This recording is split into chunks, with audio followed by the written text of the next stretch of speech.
muscle so that kama Raila anaweza fika pahali anaweza and on the table with Ruto and sit down and negotiate, na ndio anajipatia mpaka 2027 ndio aweke roots and consolidate these people. He's not a martyr. He's not somebody who is going to do that as we think or some people have suggested that afanye hivyo lakini ajua tutampatia any cheo. That is not in his character. So let us be real with ourselves that he expects to receive from what he is doing in the form of a position, because what I foresee is that he will be allowed to run through the courts. He'll be removed, that impeachment will be removed from him. So he may be thinking of getting a position, even though he has said he will not. Even though he does not, he will expect to be chosen in this government. I just feel that we are losing focus because tuna depend na hawa. Kwani kwetu Kenya, is it like Indian system where there is a class system? In Indian society, they have classes. There is a class of people who are born to be leaders.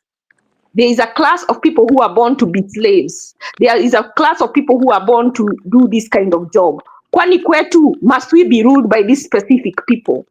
Hakuna amongst us mtu anaweza rise that we can congregate around. Gachagua has done nothing that for me to listen to him and to follow his advice. Nikimsikiza, he has not talked about what to do for the people.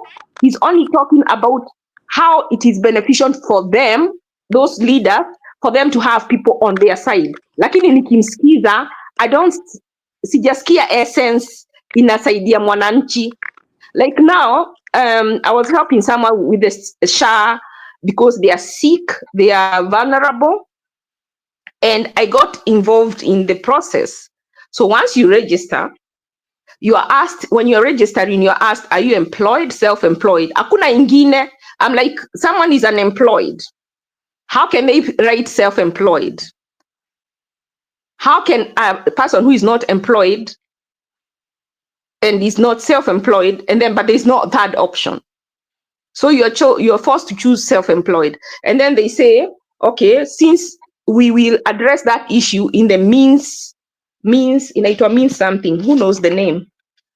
Whatever where you go to fill your information, how many cows do you have, how many your house, is it built of grass, is it built of mud, is it built of stone? And inaitwa means testing. Hapo ndio wana evaluate how much you're going to pay. So assuming I have a bungalow, are you going to charge me more because I have a bungalow? What are you telling me? To sell my house so that I can seek medical coverage? How many goats, how many cows do you have? That you have to fill that information in order for them to decide how much you're going to pay. This person is an orphan, he's vulnerable, and he was told to pay 500. And let me tell you guys, you pay an year in advance. You have to pay upfront. And some places are taking 3 months in advance, but you have to pay it upfront. So what we are experiencing in Kenya right now, I know we are talking politics, and a lot of people are poor. I was so shocked to learn these things, that if this person is asking me to help them, if I refuse, they will die because they need to be admitted. They're in critical condition. They don't even have food. Yet he goes to the hospital and alipe 500 a year in advance, ndio akuwe treated in order to qualify for SHA. We have a big issue going on and no one is talking about it. So I'm wondering the sincerity of our leaders, these people who are fighting for political, like this thing, we should already be on the streets. So when we asked about the indigent and vulnerable persons, they say that when I look online, it says that about contributions. I'm sorry to bring this up, but I had someone mention it. And that is one of the reasons I came today. Contributions. It says that there are 3 ways that someone can contribute to the program. Employer, through the employer, or self directly, if you have self-employed, and then the indigent and vulnerable persons through subsidies from the government. I called SHA because I asked for their number. They told me those subsidies haven't started yet. So everyone is having to pay from their pockets. Guys, we have an issue bigger than what we are discussing right now. Can you imagine how many people are dying right now as we speak, and will die until 2027? Because even though here online they have said that there are 3 ways that people are being are divided, the government is not subsidizing anything as of now. So tell me, where are these people who are vulnerable getting their care from when they need care? That is my question. Thank you. Thank you, Ashley. Thank you. Yeah. Big concerns here. Njiro.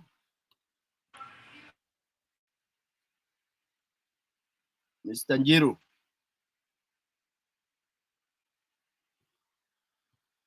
Njiro amekuwa kama wale civil servants wanawachanga koti kwa kiti. Niliambianga Njiro atafute mtu wa kupikanga chai, alikataa. As Njiro comes, as Ashley has just said, yes, go ahead. For example, the demand they have for registering for SHA and SHIV is not a good thing, because right now, for example, my mother, I'm the one who upgraded my mother's house and made it look better. Now my mother looks as if she is the multimillionaire in the village. And if she says she has such a good house, she is not going to receive the treatment and payment that she requires because she's not earning any money, but because she's living in a beautiful and a good house, and there are cows in the compound, there are other things going on. They think my mother is a millionaire, and therefore that disadvantages many people when they register and say what they have, the houses they live in, and that is not the right thing to do.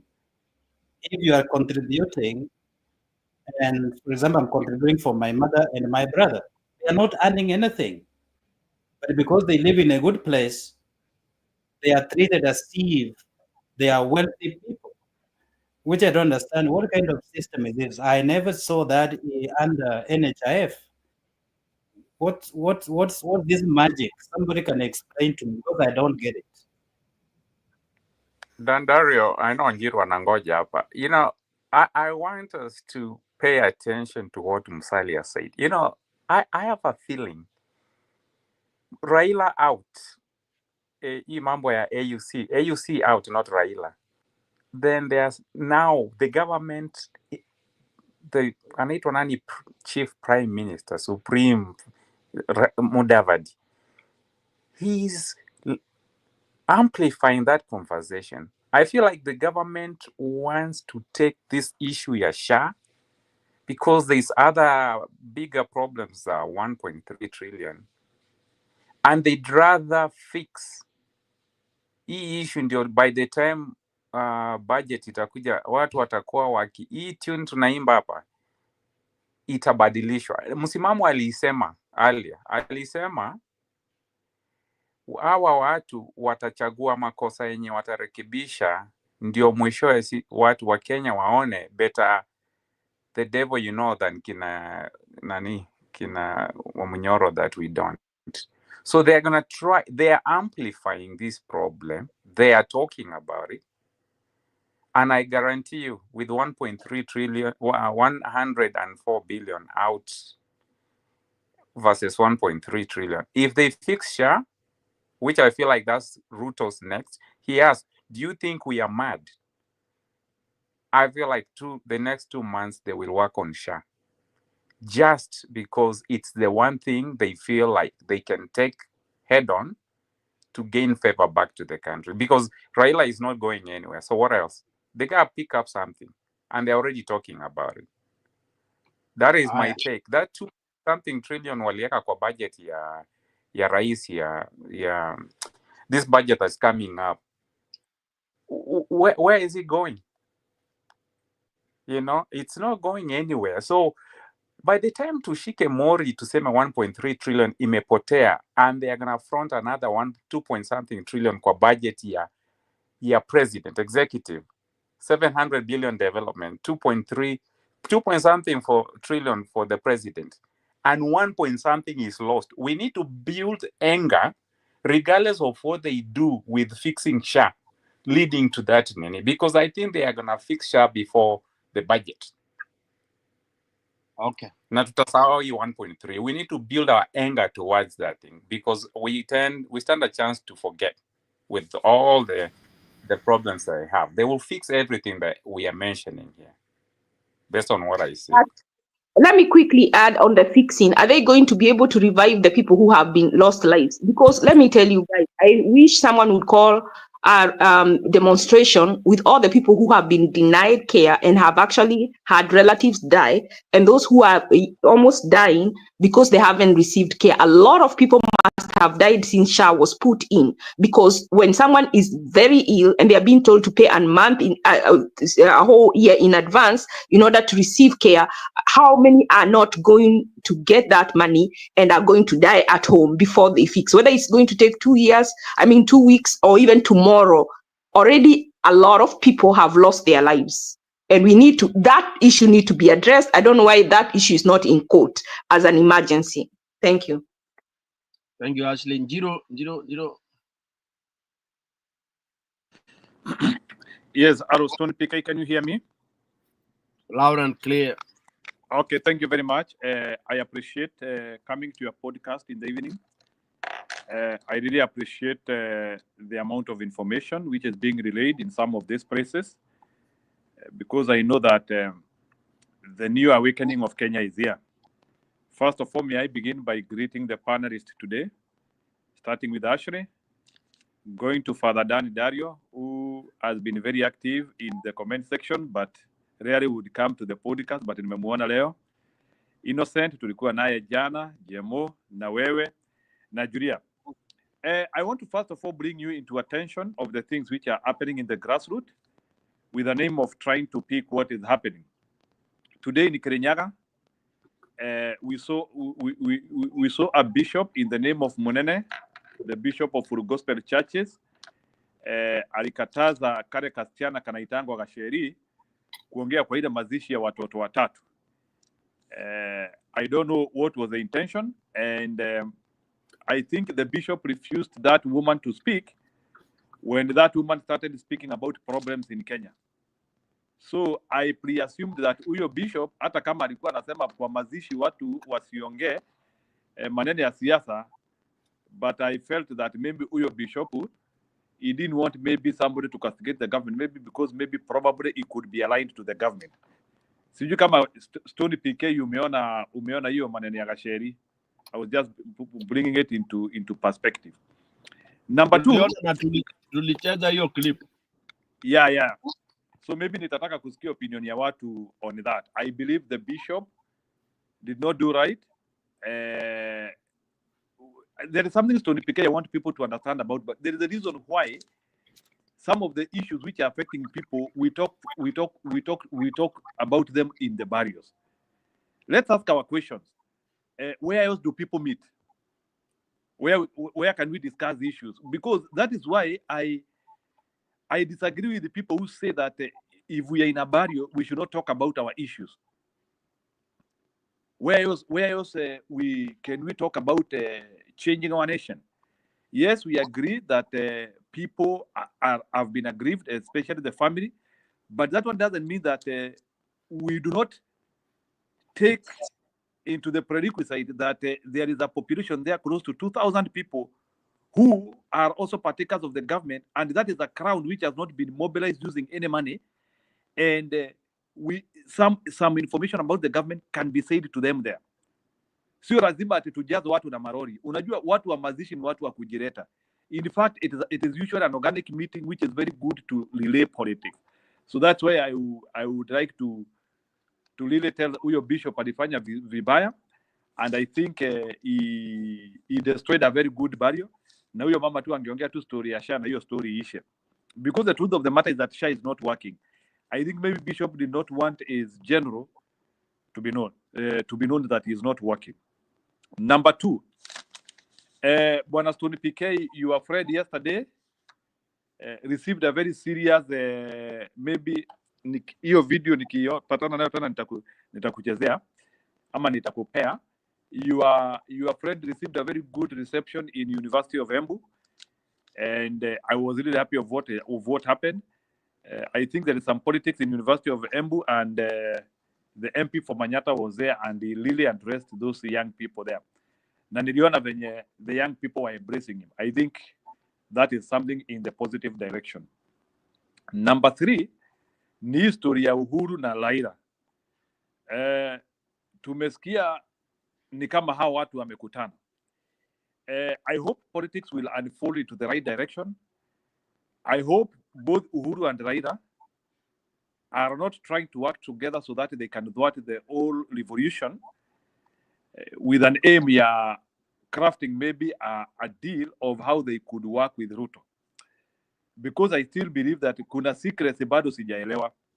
And that's why I am claiming that both Uhuru and Raila, for now we have to take them as suspects. Remember that both of these men wamesalimia Zakayo in individual events. So, yes, but mimi kulingana na vile naona, ni maoni yangu tu, I feel Uhuru is not the right person to lead this revolution. I feel Uhuru tried to prompt Raila Odinga the other time, and the idea did not work. So I feel Uhuru should play a backseat role, and he should not come out too much. Even if he is in our revolution, which is okay, but I feel Mr. Uhuru should much more play a backseat role. This idea whereby he is being seen as somebody who is in the political play, it could be seen as if he is working for his own interest. And even if we have a very good candidate, raia waanzie kumkataa. So me, I feel Uhuru should be a bit more neutral. Na kama kuna kadi anacheza, awache historia kuonekana sana. I don't like that, especially people who had power previously. So Uhuru asikuje kutuharibia tena. Project Raila Odinga collapsed, and we don't want our next project to collapse. The project for the people is ready to pick off. I saw both Rigathi Gachagua and Mother Wangari Karua. Nilisikia she was the convener of a certain meeting which was somewhere in Nairobi. Niliona hata watu kama akina Morara walikuwa hapo, which is good. So it shows that things are working in the right dimension. That is good and it's clear. Lakini, we have to be very categorical of any person who wants to be in our front. We don't want destroyers. Unajua bwana Stony PK, kuna watu wa kufurusha kura. Kuna watu wakianzia kukuja pande yako, kura zinapotea. And one thing which we need to understand is that Mr. William Ruto does not require strategy to remove. Kama mimi kuna mtu ambaye ako na confidence, mtu rahisi kutoa katika hii serikali ni Ruto.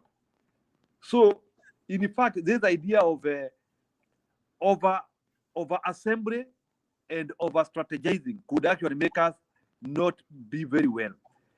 The only thing we need to approach Ruto is with a good candidate. Hiyo mambo ingine mashida yetu itatu assemble. But this idea whereby we want Tom, Dick and Harry to be part of the strategy. In fact, hao watu wanaweza kuja to thwart our ideology. Our prospects should be clear. Tunahitaji an acceptable candidate by majority. All Kenyans, all walks of life, watu washakubaliana ya kwamba Ruto must go. So that's an idea already which is embossed in the faces of Kenya. Hakuna Mkenya anahitaji kuambiwa Ruto anafaa kuenda kwa nini. So there are enough reasons to remove Ruto.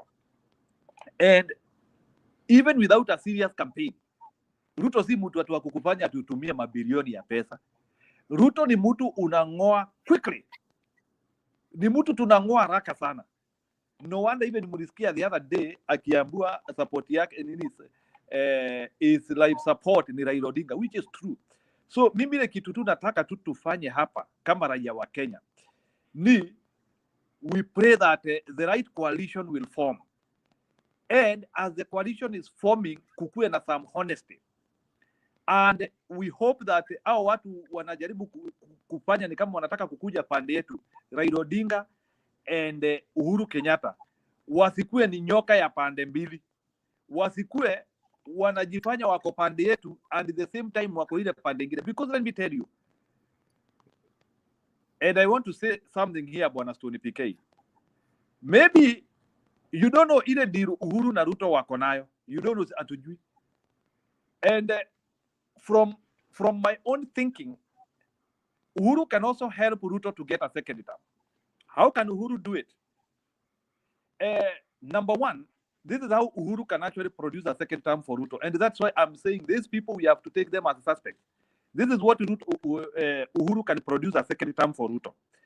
Number one, and that's why even people like Gachagua, who are the owners of people now, they have to be very skeptical with these people. This is what they will do. Ruto na Uhuru ni wanapangana, wanasema wewe start being friendly to Wamunyoro. Unaona? Start being friendly to Wamunyoro. And as Uhuru and other people are being friendly to Wamunyoro, plant malls there. Go and your institution go and enda musabaratishe huko. That is why mimi nasema I don't know why Uhuru still want to be active. That is my problem.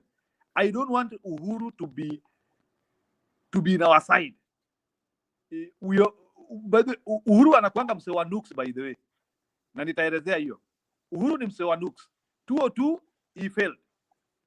2022 things did not work. Although in 2013 campaign yake ilifanya kazi. But Uhuru anakuanga mse wa nukes. I don't know because he might have some poor eyesight ama nini, or he is not elaborate. Because remember, even in 2013 ni history ya madimoni tu ilimsaidia. Alikuja hata alikuwa so yes, there are those people who say Uhuru is strategic nini ananyamaza, but when it comes to political strategy, which is a bit fierce, kama he fierce political strategy, Uhuru is usually a bit not very strategic on that. Uhuru anatakanga ile siasa kama, lakini hii siasa ya kutoa pwagu kama Ruto, Uhuru is not the best person to work with, because his rhetoric is not very open. Anakuanga tu mtu wa kuongea and na kutoa huyu jamaa anaitwa Ruto, we need watu wanaongea kabisa, the one which we say ni Kiembu Sararuko.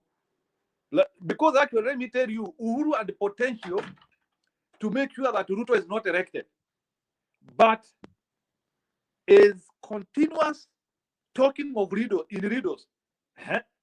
Mutaona, sijui chassis. Politics haitakangi hivyo. Politics sio mchezo wa riddles ama sijui ngano ama nini. Politics, you have to be clear with communication. Uhuru in 2022, he was supposed to come out openly.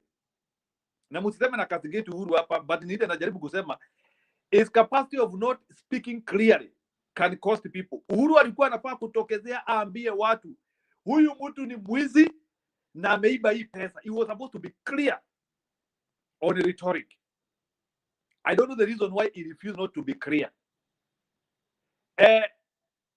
He was supposed actually to treat Ruto the way Ruto has treated Gachagua. In fact, Uhuru had the potential of exterminating Ruto, even to the level of Ruto not becoming a president, if he was a serious person and he believed that this guy was a criminal. So this idea of terrorizing a criminal, I can say it shows lack of foresight. Ruto kimwarea, sijui nini hizo vitu zote. Ruto angekuwa shamalizwa somewhere. So Stone PK na tuache we need to reinforce this clearly ya kwamba huyu mtu anaitwa Ruto, he was just related too much, na sasa ndio mnaona sasa tuko naye hadi sahi sasa ikakuwa nile kidonda ndugu, lazima tunajaribu kutrina, inaleta shida. So personally, I'm not following that meeting of Uhuru and Raila, because those people wanakaa kama weed event, wanapiga kila pahali, wanazunguka everywhere. I'm not sure. Remember, some people of Uhuru wanafanya na Ruto. There is Kenyans, then there is Kafogo. Our watu wote nasikianga they were seconded by Uhuru. So that is why we have to be very careful. Uhuru actually could be working as a proxy to deliver second term for Ruto. So we have to be very clear. Hata ile wakati tunasema hapa Uhuru na Raila wamekutana. Let's not think that they have met because of us. History ambayo sasa tunafikiria sasa ati hao watu wamekutana wakitupangia vile tutatoa Ruto, tuachane na hiyo story. We should also remember that Raila miguu yake yote mbili iko kwa Ruto. Maybe hata sasa Raila ndiye anatumika kuenda kuvuta Uhuru. We should also take that thing in that level, that there is a possibility that there is a coalition which is being made between Ruto, Raila and Uhuru.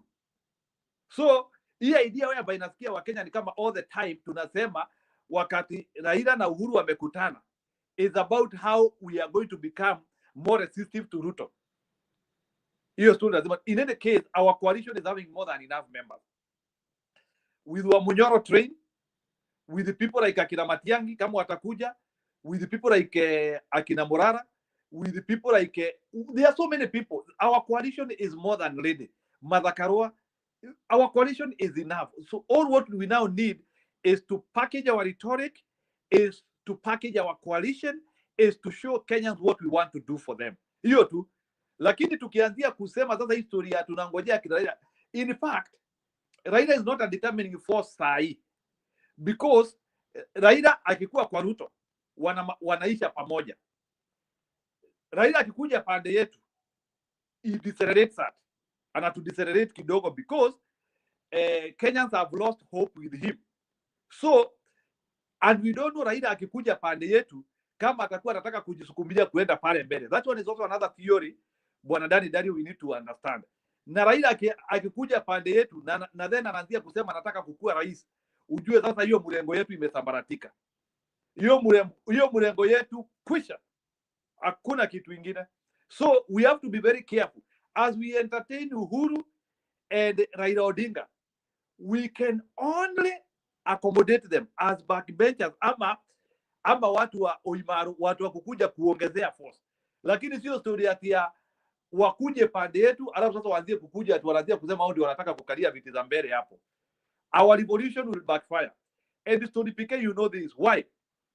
If today Raila Odinga becomes our candidate, these are the things which will happen. Number one, Raila has so many baggages with him.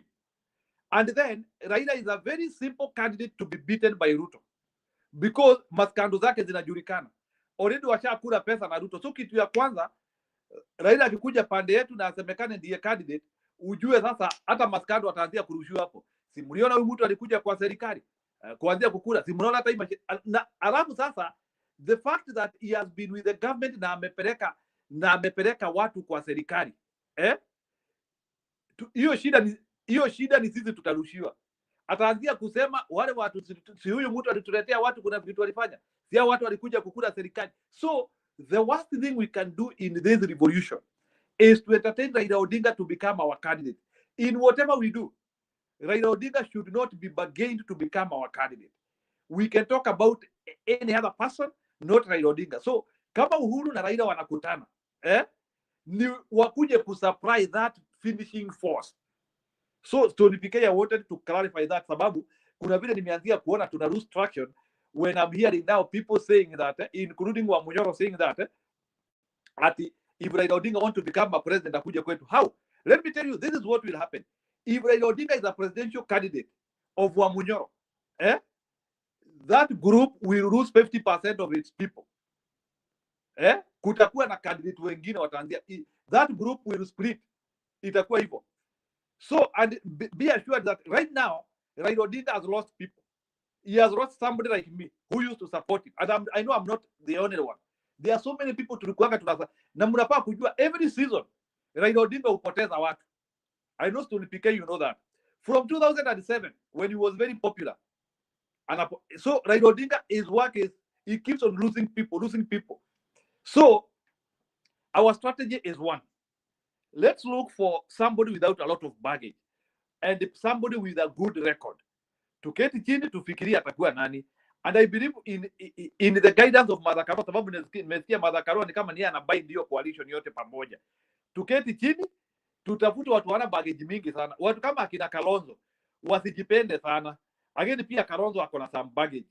I see Kalonzo ana ile traction. So tupate somebody and I think that is what will happen. Hiyo coalition yote, we can have a neutral person, somebody ambaye ana scandal, sababu hii mashida ya Ruto ni mingi sana. That is what happens in Botswana. Botswana walitafuta jamaa na baggage mingi. Huyu jamaa anaitwa Boko ama anaitwa nani? It was not even somebody who was very popular in politics. So hata sisi, we don't need a very popular person. We need somebody without baggage. Lastly, let me comment about these issues ya venye Ruto ati alikuwa after Kadhongo. Kuna mama anaitwa Kadhongo, huyu wa sijui ni kama auditor general, nimesikia anaitwa auditor general. Auditor general amesema SHA ni wizi tupu inaendelea hapo. Then the idiotic Ruto anaenda kwa mazishi huko Western, anaambia watu ati SHA inafanya kazi. Remember, this auditor general is a government official who is overseeing issues, meaning that auditor general is right. So Ruto is trying to defend himself on this. In fact, from auditor general, we can conclude that Mr. Ruto needs to be taken to court and prosecuted and persecuted. So that is one thing now which even Kenyans or even our coalition should be able to explain to Kenyans that 104 billion has been stolen. 2.75% of every transaction is going to this group, and still Ruto want to eat more. Coupled with 1.3 trillion, ile ambayo Ruto aliiba. Yet no one is talking of an impeachment, no one is talking of anything. I think there is a problem in Kenya. I don't know why sane people are not coming together, and there is enough impetus to actually remove Ruto. We don't need an election. We have never gotten a leader who has stolen 1.3 trillion within a year. Huyu ndiye wa kwanza. Hiyo pesa hata sijasikia, hata Marekani sijasikia mtu ameiba pesa kama hiyo. Hata Al Capone hawakuibanga pesa kama hiyo. So no wonder Ruto is being said he is the most corrupt man in the world. I agree. How do you steal 1.3 trillion in a country with a budget of 4 trillion? So inamaanisha already ashatuibia 30% ya budget yetu. We have to exterminate Ruto. Ruto needs to go. We don't need an election. Already we have ingredient ya kutoa mtu. I'm so surprised even hata Occu Mtata no longer goes to court. Wakati sasa tushapata evidence ya kutosha ya kutoa huyu mtu. Ametuibia 1.3 trillion na tuna smile na yeye. Thank you. Thank you, Njiro. By the time when I exit, I keep on asking you then, why do you think that tunaambiwa maneno ya 2027?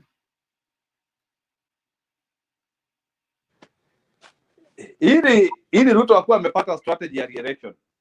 He knows that. So then he is buying time. Our water basi situafagilie tu. I mean, the people should now take arms against them. What are we are hata huyo Gachagua mnaita Getungati. What is he tungating? I tend to think he's one of the most useless guys. They are together. They are the predators. You know, before you came, we really chambuad all these things, and we realized they are in the same game. It's wako pamoja wote, you know, because they are threatened by wamejua chuki, wamechukiwa Kenya mzima na wananchi wa kawaida, so they know they are endangered. That's why they have ganged up, meeting Uhuru here, Gachagua here, and I wish people like Martha who are fairly better could jump out, wakuje kwa wananchi waseme, you know, mtu kama Martha atoke tu. They don't have to be together. They are being together to do what? Wanakuja pamoja kufanya nini? Hiyo kuja pamoja ni nini? What is it? People here know. People here watokelezee waseme, declare. Then we tell them weka chini, we toka. Then we pick one guy. We don't need to be told by them who will at least be flag bearer and all that. And then we don't want to wait 2027. Yeah, there are all grounds to chase this guy away, but they don't want to do that. So can we have, ndio tunauliza, situpate tu mtu. Sasa ukiuliza hivyo unaulizwa na wewe Njiro, na wewe Stone PK, na wewe Father Dan. Lakini I think sasa mtu achukue mbinu za kama West Africans, angalau seme enough is enough, atoe hao wote na ajipronounce, wananchi tutamconfirm ama tutamwambia apumzike. So army guys, if you are hearing us, we are asking any of you to volunteer. Remove them, overthrow the government, or do whatever you want to do, and then we will come either to affirm you or we tell you, step aside, we have a caretaker committee. That is not a bad language. Kenyans, the way they are today, the language they are talking about is they want to overthrow Ruto. When you're being removed from the seat by force, it is over, inaitwa ni overthrowing. Yani unatupwa nje. You are being thrown. People don't want you there. Wamefika wanararua picha zako. Wanafanya, they are done with you. They are done with you. Utasimama, una contradict the auditor general, unafanya hivi. Money is being stolen left, right, and center. I don't know what Kenyans want. By 2027, Kenya mutakuwa mmebakisha nini wa Kenya? You should all come out and come to the streets. Kama mnaogopa kupigwa risasi, don't go to work. Just come, kaa nje hapo kwa mlango yako, all of us. Mother Karua, come out, call people, tell people not to go to work for 2 weeks. I mean, day 1, day 2, day 3, not even 2 weeks. By day 3, nani atakuwa ameenda. Day 4, we march to State House. Jamaa aende. If not Mother Karua, Morara, mobilize people. Now we want, hata kama ni paka itatu mobilize. Ama panya, we will follow. We just want somebody to say, sir, toka, tutokeleze. The ones we thought they are pretending they are leaders, they are not. I wish Morara would take this advantage. Atoe hiyo pronouncement. Ndio hao wazae wajue hawajui. Yeah. He should gather guts. He should even come to press conference aseme, aulize wa Kenya, ni aje tutokeleze tusitokeleze. Bas, na tutokeleze. Kina Kalonzo watakuwa wakisema once upon a time ningekuwa president. Na kina Mother Karua. Hiyo dilly-dallying, it's because hawaumii kabisa. Nani anataka kusema kitu? Father Deni, unataka kusema kitu? Stone, I feel like because Wamunyoro will. Yes, wacha niseme tuwili ama tatu. One, there's a time you asked what's happening in Kenya, and I put in the chat, Kenya is undergoing what we call a dry spell spiritually. And I remember you asked, I was driving that time, and you asked, what can we do to get out of this? First, the sanctity of religion must be restored. It has started in bits, but eventually it will be restored. The sanctity of religion. We have played with God for far too long. We have taken God as something, it's like a human being. We have used religion to cause evil. We have used religion to sin. We have used religion to kill. And all the time, we hide in religion. So first and foremost, we must restore the sanctity of religion by rooting out the quacks, those who are misleading, especially those who are hiding behind the church while they are the worst in this world. I've come to discover many who are good people in our country, majority don't relate to any religion. I've met several of them. They don't associate with any religion, but they are the best people I've ever met. With a human clean heart. And those who hide in religion, they are the most evil and sinful persons I've ever met. When I was growing up as a small boy, I revered religion. I revered church. I revered many things that go with spirituality and the spiritual world. I got into ministry, I discovered there is even more sin in religion and church than in the open society. That has to be said without blinking, without fear or favor. I speak like that, knowing well that I'm a priest and I serve as a Catholic priest. There is too much sinfulness, too much evil in religion, and it must be rooted out. And I'm happy some Kenyan young men are opening up their eyes and they're identifying some of us who are quacks, who are sinful men and women not ready to repent, hiding behind religion, causing pain in a common mwananchi in society. So the dry spell will be dealt with by first rooting out and restoring the sanctity of religion.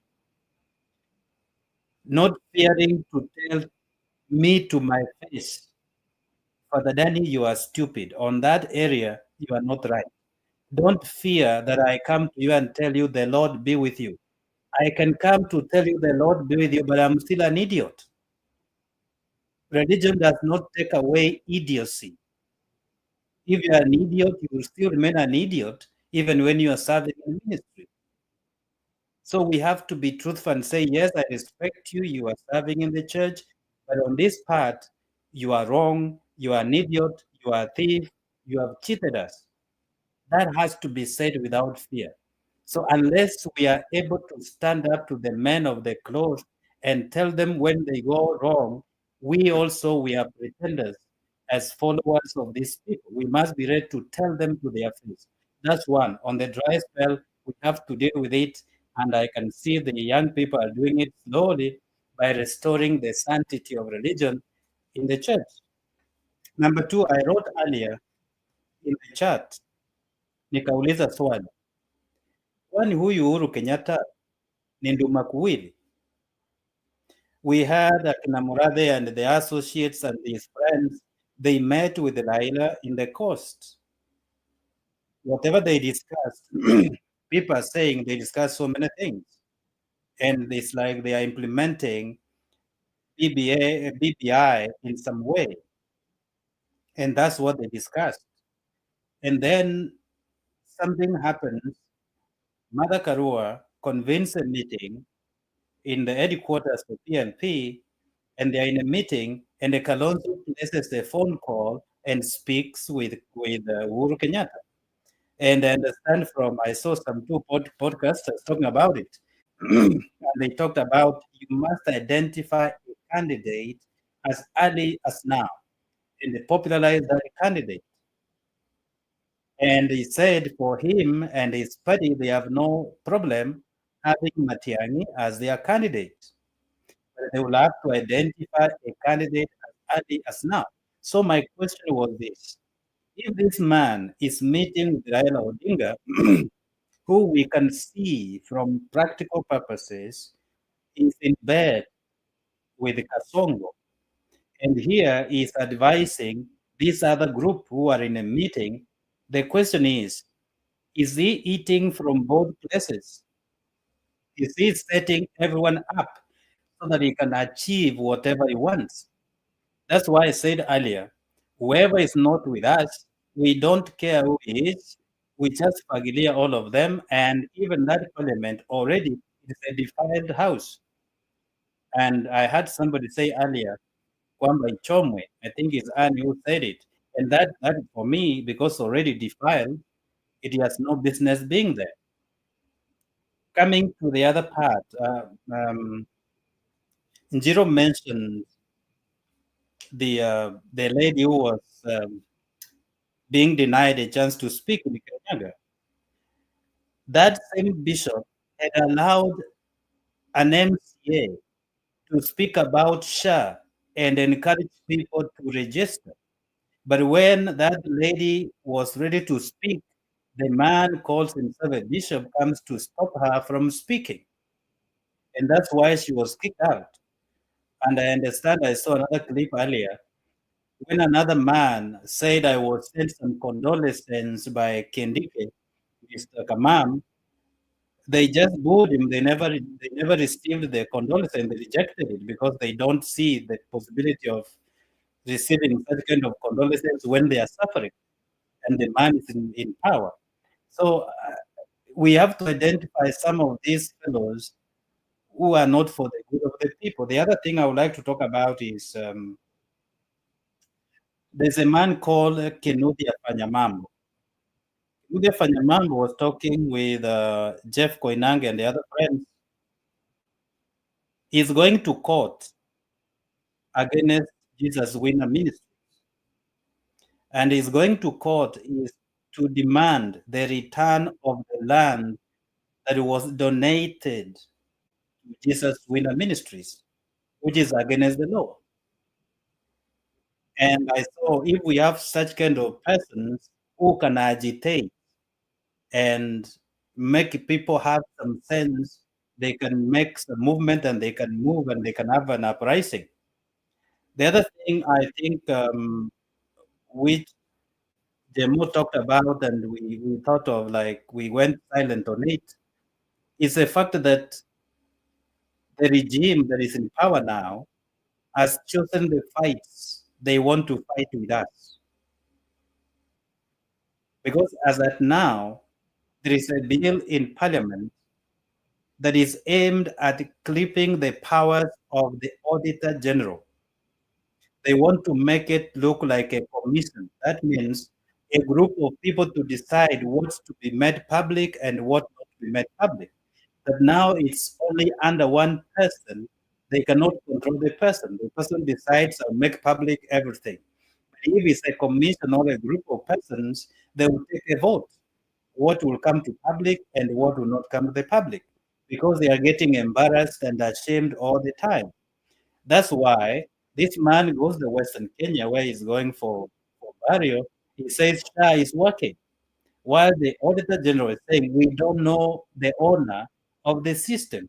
And 2.4% goes to the pockets of persons we don't know. And then I heard some men when they were discussing that podcast, it's up to 9%, which is lost in the SHA system to a pocket we don't know. And if anything happens, we lose everything and there's nobody who can be held accountable.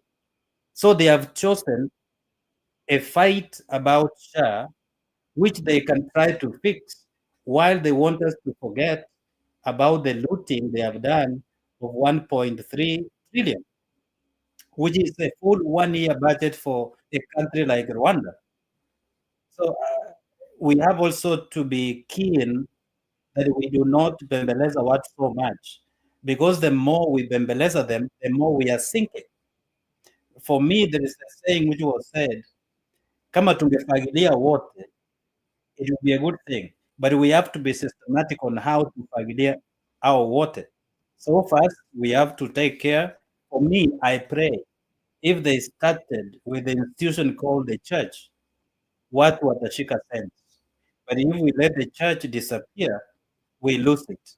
But if we work on the sanctity of religion in Kenya, we shall have done a great deal for our country. Otherwise, that's what I had for now. But let us be watchful, and whoever is ready to lead this na tufagilie wote waondoke, I'll be happy. But once bitten, twice shy. Let us not be so comfortable with imaginations when they are regrouping to eat everything from us. They want to safeguard everything. That's why they want to be friendly with the Ruto group. They want to be friendly with the Mother Karua group. And that 1.3 trillion is going to be at work for a long time. People will be bought. Pesa itatembea, na itakuwa inatembelea wanyama, itakuwa inatembelea wanadamu, na wakishatembelewa watakimya.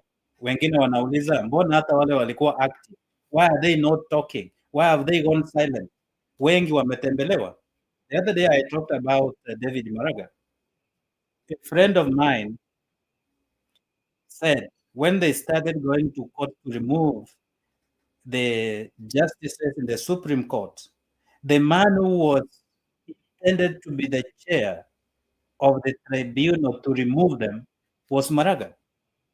So sometimes Maraga he behaves a very nice man, but because of his background, is a man who can withstand so many things until he can be suspect. He was in the commission to look at what's going on with the prisons and the police. While on the other side, he was like, he never agreed that there was clean elections in Kenya.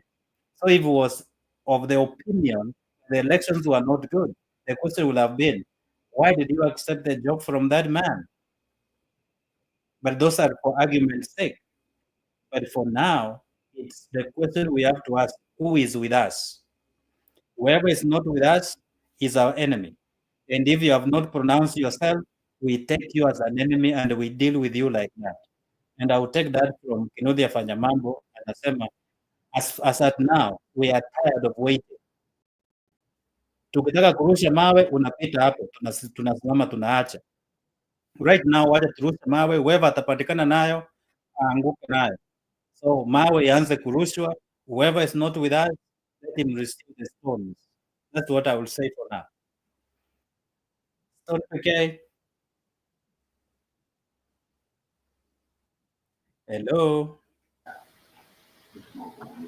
Okay, if all of you have gone to bed, let me continue talking. Thank you for the Danny Divers, Asante. So I will say Then I will before. make some addition on this. Yeah, These young people, they need somebody to nurture them and to guide them. For me, I'll be ready to, of course, I understand I'll be back by then. I'll be ready to help in whichever way. But our young people must be nurtured. And we must encourage them to also listen to opposing opinions, that they must not always demand their way, but at least to accept, to listen to differing opinions. It's no longer my way or the highway. There must be a time to listen to each other. So with that, I guess I'll stop there unless anybody has something to say. Yes. I wanna just appreciate one thing I wanna note before I forget. Vile ulisema kwamba we must not be distracted with side shows. Unaona, we here analyzing Raila Odinga na Uhuru anafanya nini. If they are not on our side, I think we should not give them much attention. I think I took that point from you, that we are allowing ourselves to be distracted. Okay, that Raila Odinga wanafanya nini na Uhuru. All along we know Raila Odinga is working for Ruto. So if Uhuru decides to join him, well and good. We are not boarding. That is. I took that from you, Father Danny Dairas. So we should remain focused. We need to remain focused. And our destination, I also want to quote Kip yesterday. Kip said alisema yeye ako kwa train ya Wamunyoro. Na alisema hiyo train ya Wamunyoro, first destination is removal of Ruto. Now, so I think at this point, we are not at the point of discussing whether we are voting Wamunyoro or not, because we are not even there yet. So tukianza kusema kwamba hatutawapigia kura, I heard actually was about the MPs. We are not even voting for those MPs. We are not even there yet. Time ikifika tutawatoa wote. So I guess we are getting distracted. So we are now remaining for what do we want now? What we want now is this government to go through whichever constitutional method is. Through whichever legal way that exists is our agenda. Kama tuko kwa train ya Wamunyoro, destination number 1 is Kasongo aende. After, let me say this, I think that if Kasongo ameenda, deciding who becomes president will be a very simple task, because it will be a matter of who Kenyans feel they can trust their country, they can put their lives in, who Kenyans feel they can trust. And I think the most qualified person this time will take the day. That is what I think. The only challenge we have is when we have Kasongo in power and Kasongo managing the election. That's where the challenge is. So our destination, I think, is Kasongo kuenda. So Father Danidairas, I take your word. I loved that when you said we should stop being distracted. Sijui kama kuna mwingine anataka kusema anything about what Father Danidairas said. Me else to say, Mhm. and I keep saying this again. I think that's right. Hold What on. we have I to do wanna is those who are not with us, tell we put them in the same basket and we deal with them the same way. Whether they are old or young, or they have political history or not, we do not care anymore. We put them in the same basket and we deal with them the same way. Otherwise, these distractions, right, left, and center, we shall be extremely tired by the side shows instead of focusing on you guys. You are against our interests as countrymen, as citizens. We put you in the same basket and we deal with you the same way. And if you are not with us, you are our enemy. So they have to be clear. We don't care if they were Munyoros, whatever. So long as they are for the good of the country, we move together. If they are not for the good of the country, we drop them, we deal with them the same way we are dealing with enemies. It's no time to start dealing with people around. If you are not with us, we just dismiss you, we deal with you, and we leave you alone to die on your own case, and we proceed. So that's what I think. I think we have to be focused and say, okay, declare your stand. Are you with us or not? With us, okay, we move. If you are not with us, you are dead. And for those who are in Wamnyoros, the first stage is he must go. If you are not for he must go, we are not together. We are not of the same WhatsApp. So we deal with you like that. So that's what I think. We have to declare and say, are you with us? Okay. You are not with us, we deal with you the same way. And for these things of Baba, and all this, that's the man I forgot long time ago. I don't waste my energy on what he thinks. What he thinks is a man of 8 years. What are we? What? Even if God gave him more 4 years, actually in Scripture we are supposed to live for 70 years for those who are strong. For him, he is in his bonus, and these young people they have a future. This man is almost exhausting his future. So we have also to distinguish and say, okay, whom are we dealing with? There are those who are almost exhausting their future, and there are those who are starting their future, and there are those who have not known even what their future will look like. For me, I've eaten back part of my future. At the flow in which I'm almost half of my forest. So there are those who are not even a quarter of their forest of life. So we have to be keen and see who are we dealing with. Are they those who are almost at the end of their forest, their future is almost finished, or we are dealing with those who are intending to have a future, and those are the people we need on our corner, and make sure they stand firm. For me, I sometimes go to these X spaces and listen to them, and sometimes I was tempted by my friend on the chat, Annie, we sometimes we go with pseudo accounts on TikTok circles, and I listen to what they are saying. I listen to their frustrations. I'm in sync with those young people. I see what they are going through. For me, even if I went back to Kenya right now, I have no children. I have a house. I have maybe one cow. I have a car. I'll just be comfortable. I'll not be. But for these young people, they have a future they are looking for. They want to establish a family. They want to live a good life. They want to have a good small house. Maybe they want to have a small chamber, whatever. They just want to have a decent life. And here somebody is ruining their future, and we are not sensitizing them to feel that pain that their future is being taken away from them. 1.3 trillion, 104 billion is wasted on share. The school system is dead. They are not going to get funding for a higher education. CBC is a mess. The teachers are not being paid. Now they are saying Northern Kenya is doing the best hospital and they are doing surgeries and they are demanding payment from the share, and a whole a whole county which has only 3 hospitals is being shown as if it's doing the best surgeries in the country and being paid a lot of money through SHA.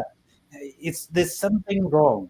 And then when we are being told the truth that SHA is owned by the Indian, we just take it for granted.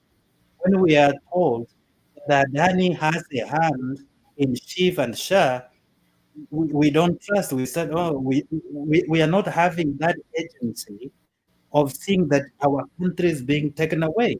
David indeed tells us we shall leave this country as corrupt as we found it. And this wife is a member, a director in the company which is shifting the money from our country. And we expect them to help us. These fellows we put into power, as of course they say, they are experts who are taken there, the skunks, the likes of Mbadi. Mbadi is in charge of the treasury, and the money was being withdrawn when he is in the treasury as a cabinet secretary for finance. Kabugo and his friend from Mombasa, 001, they have met, they have rejuvenated their business, which they used to have before. So they are having the best time of their life. They're doing business. Joho is in charge of minerals, so they can deal with that, whatever from Sudan, they can whatever, and then sell out there. And they have their business of selling unga, if you know. And if you know, you know. So they are doing better. So their destination of vacation is Dubai. And nobody can pretend not to know that their visits to Dubai and whatever they go to do there is because of these shoddy businesses they are doing and the shifting of the money. So when Wamunyoro says they have unias of money somewhere, don't doubt. He was in those places and he must know where they keep those money and what they use those monies for. Sometimes this thief, this man who was in that place, he knows how they do things. So sometimes we may doubt what he's saying, but you have to sit back and think, could there be some truth to whatever this man is saying?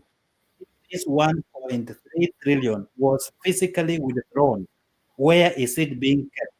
Where was it taken? Because they cannot be traced. So sometimes there's things you start to link and say, okay, this man says wana pesa kwa magunia na hapa tunaambiwa pesa zilitolewa 1.3 trillion in cash. Where is the money being stored? So some things we have just to make people feel the pain so they can move, that we must not be distracted by these other many side shows. So they have to declare their position, where they are heading to. Are you with us or you are not with us? Watu wakienda kwa vita, wewe ukitani kando, unakatwa shingo, wanaendelea. That's what should happen. So if you're not with us, we just sideline you, we proceed. We deal with you firmly and effectively as we proceed.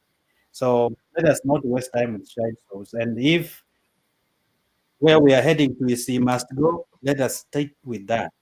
But these other things, they should make us feel the pain. And as I mentioned earlier, we must not forget that the church can be used as opium to silence and to make people docile against those who are oppressing them. They will advocate for peace, for coexistence, for everything else, but they are just pacifying the people so that everything can continue and with some semblance of peace. But if we put people into knowledge and the pain of what they are going to go through, especially the young people in their future, they can take a stand and they can say, now enough is enough. You have to go. And then there will be one in that idea and they'll make him go. So even the MPs, we can make it hard for them to function outside parliament. We tell them this man must go. And if you're not going to do it for us, even you must go. We are not going to listen to you. We're not going to give you any audience. We're not going to accept you in our constituencies. You stay in Nairobi, never come back. And if that was to happen all over the country, the MPs will be on their toes to find out ways of making him go, because we have made it hostile for them to even come to us. Don't come telling us what we want to hear, but you are taking no steps about it. Those MPs who are speaking our language and they're not taking any step, they are part of the problem. Because they know our problem, they are doing nothing. Therefore, they are part of our problem. Unless we agree and understand that way, we'll make our MPs take action instead of just narrating what we want to hear. We have heard, but what are you doing? You are telling us SHA is not working. And then your MPs, what are you doing in parliament? Why can't you do something? Oh, you are a senator, you are saying this shift, this what, this money. You are talking as we are talking. We have given you power as members of parliament, as the senators. What are you doing? Those are some of the questions we have to start asking, even those who are speaking our language. Are you with us or you are not with us? And if you are with us, what are you doing? Because you have power. We have given you power. So if you are not going to use the power we have given you, then you too, you are a part of our problem. Unless we get to that point, we are wasting our time here. Thank you very much. Thank you, Father Danny Dairas. Utasoma comment ya Erika Yanga hapo. But don't give him much attention. He's something else. Kuna mtu Stone na kina Innocent Ashley. Maybe Stone wants us to wind up.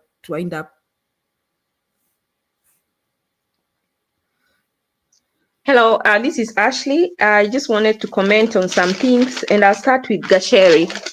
I watched the clip and I saw that this bishop or father was asking everybody else to condone with the family and not to discuss anything outside of condoning with the family.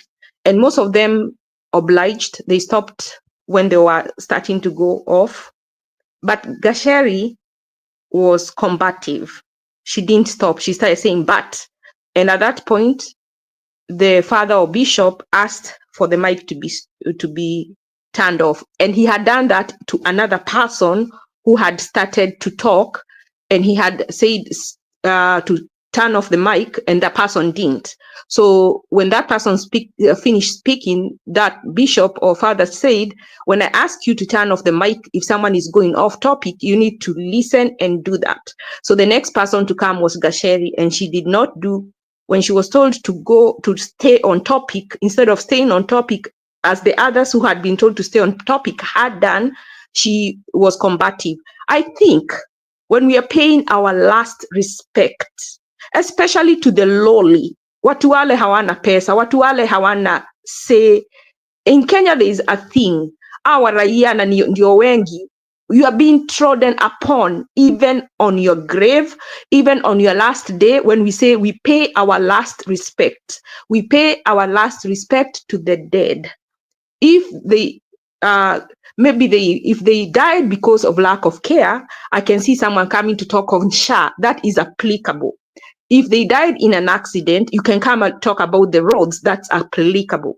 But when you start bringing politics that has nothing to do with the dead, it is disrespecting that person who died and their families that are mourning. There is a time and a season for everything under the sun. When it is time to mourn, let us mourn with the family. If we want to hold a crusade or a rally, we should do it elsewhere. We should not disrespect the dead. Because unless like someone like Wetangula, he found it okay for them to talk about politics in his mother's funeral. That is okay. But if the family member has not allowed you and you have come to condone with them, can we please do that? I think for me, I found that the bishop was in the right, and only a clip of what was done to Gasheri was taken. But in the whole concept of what I saw, she was in the wrong in this case. But that's my opinion. So I had also heard about Father Darius talking about how we need to go back to the church. Unfortunately, and this is kind of discouraging, is that we're in the last days. And if these are the last days, the Bible says that people will become more lawless. And in order for the Antichrist to come, he will be able to come when lawlessness has become the order of the day. When we cannot tell the truth from falsehood. You see easy pictures in a shop for photoshopiwa that you're not even able to tell if when it is true and when it is right, when it is a true picture or when it is a fake one. That is that a conducive environment for the Antichrist to come. So as we near to the end, where the Antichrist will be revealed, lawlessness will continue to abound, and people will become more evil, and goodness will become less. So if we're in those last days, we just have to buckle up and know that the Bible in the 2 Thessalonians, it says, let no one deceive you, for that day will not come unless the rebellion comes first and the lawless one is revealed, the one destined for destruction. And that is where we are heading. And that is why we are seeing the things that we are seeing in the churches, the things that we are seeing with our bishops, with our pastors, the defilement of the church. And as the church continues to become defiled, people lose hope in the church and they will stop going to church. And then they will become evil. And that is where that will be a ground ripe for the Antichrist. That is where we are heading to as we near the end of the world. That's what I think. I had a few notes, and I think I don't do notes, but I've written notes and I'm not able to follow them. But what I'm going to say is that I wish as we speak, we become more action oriented. Like our leaders, different YouTube channels have the owners, like there's Jiro, there's Tom PK, there are others, there are those ones on X. I hope that one time they will congregate, those ones of like mind, and come up with an action group, because there are some little actions that we can take. This thing of Sha needs to be in court. Let us see how far that goes. This thing of removing Ruto, we can do it through court, because a lot of things are wrong. If we can get a good attorneys to attempt to bring these things in court, if we can get good attorneys or people to try and take it to the UN, let us try all means necessary to see how we can get this person out by action. I think we have spoken and we will speak. Unfortunately, if only what we do is speak, he will not stop eating. Unajua au sema macho ya something about the frog does not stop the cow from drinking water from the river. So at a point we have to take action, because our whining, complaining, and following up, commentating is not going to move Ruto. He will continue to do what he wants to do until action is taken. So I am praying that God will help us, give us the wisdom to be able to know what action we need to take to stop these things that are happening in the country. I think I've forgotten. I had a lot to say, but I hope I've, some of the things I've said, and I will leave the rest for next time. Thank you. Thank you, Ashley. Father Danderas, do you want to reply to anything there? Let me say something. I saw in the chat somebody called Erika Yanga. I was talking about 1.3 trillion, which was talked about by the Auditor General.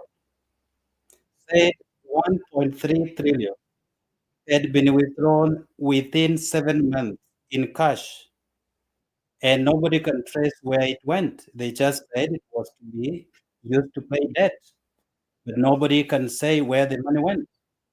So that's not a rumor, that's the fact. So you update yourself and see what's transpiring and what's happening. She was answering questions in Parliament, and she said this money was withdrawn within 7 months, 1.3 trillion. In terms of being respectful, I don't know what kind of respect one talks about.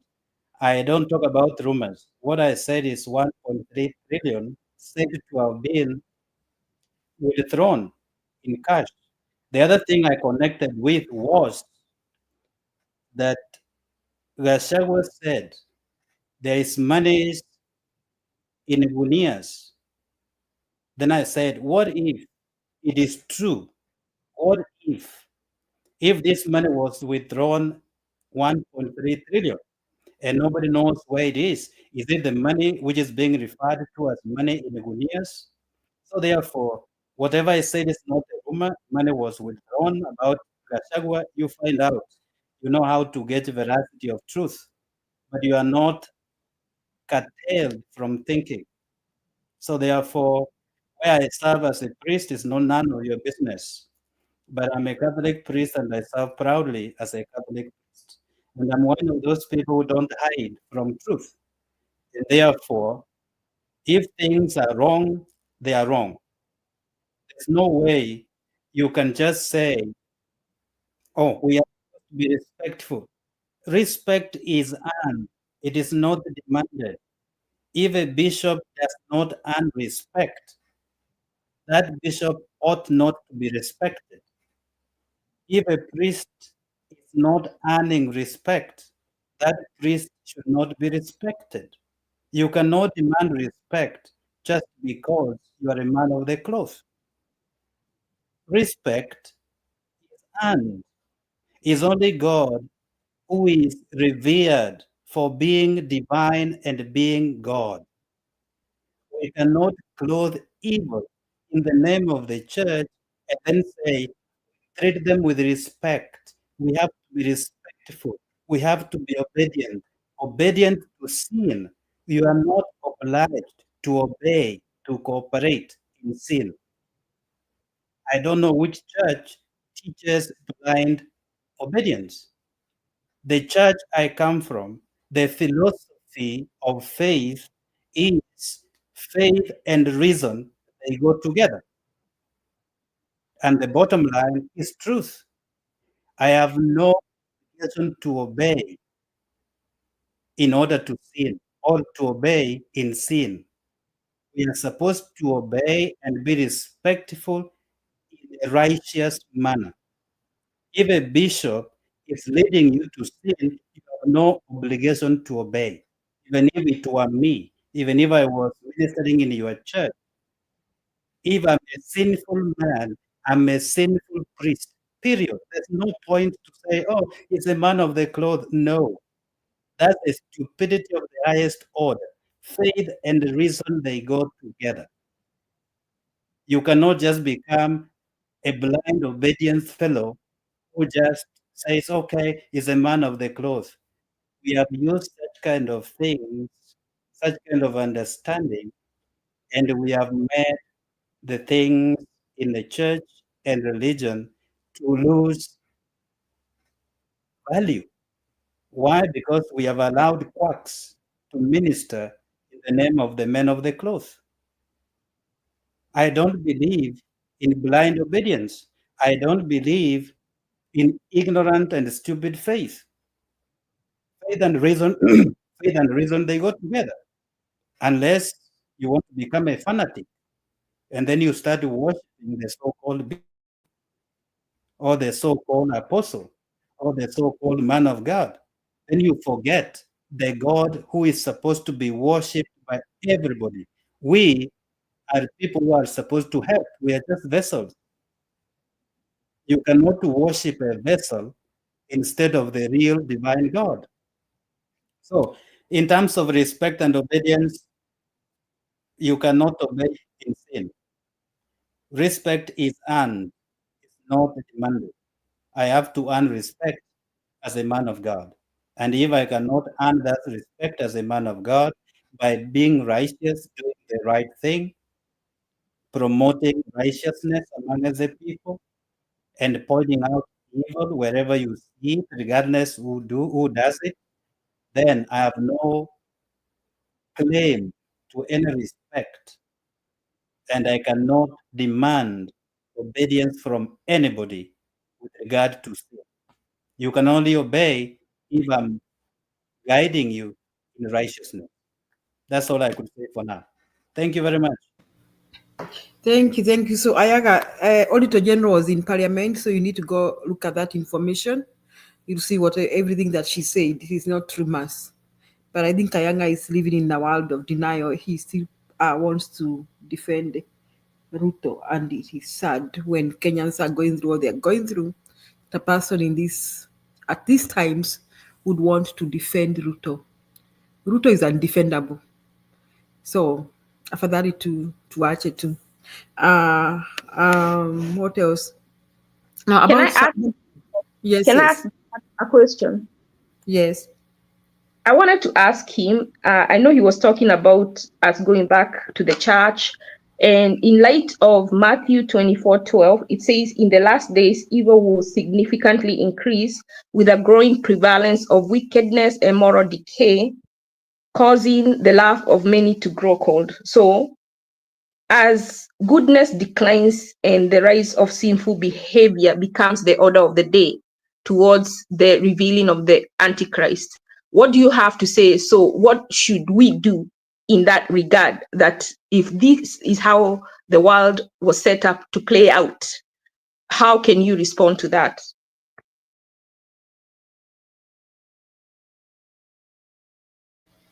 You want Father Denderas to respond? Father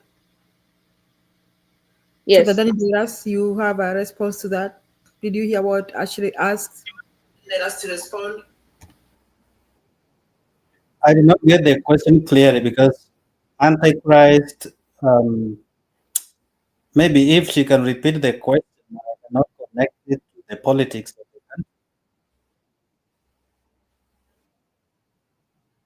country. What I was connecting, I think there's a time you talked about how we need to go back to God as the answer to the problems we have currently. And from my reading, I see that in the last days, evil will significantly increase with a growing prevalence of wickedness and moral decay, causing the love of many to grow cold. And this will significantly cause a decline in goodness and rise in evil behavior. So, in light of that, how can the world go back to God if it was already predetermined, preordained that in the last days evilness will increase?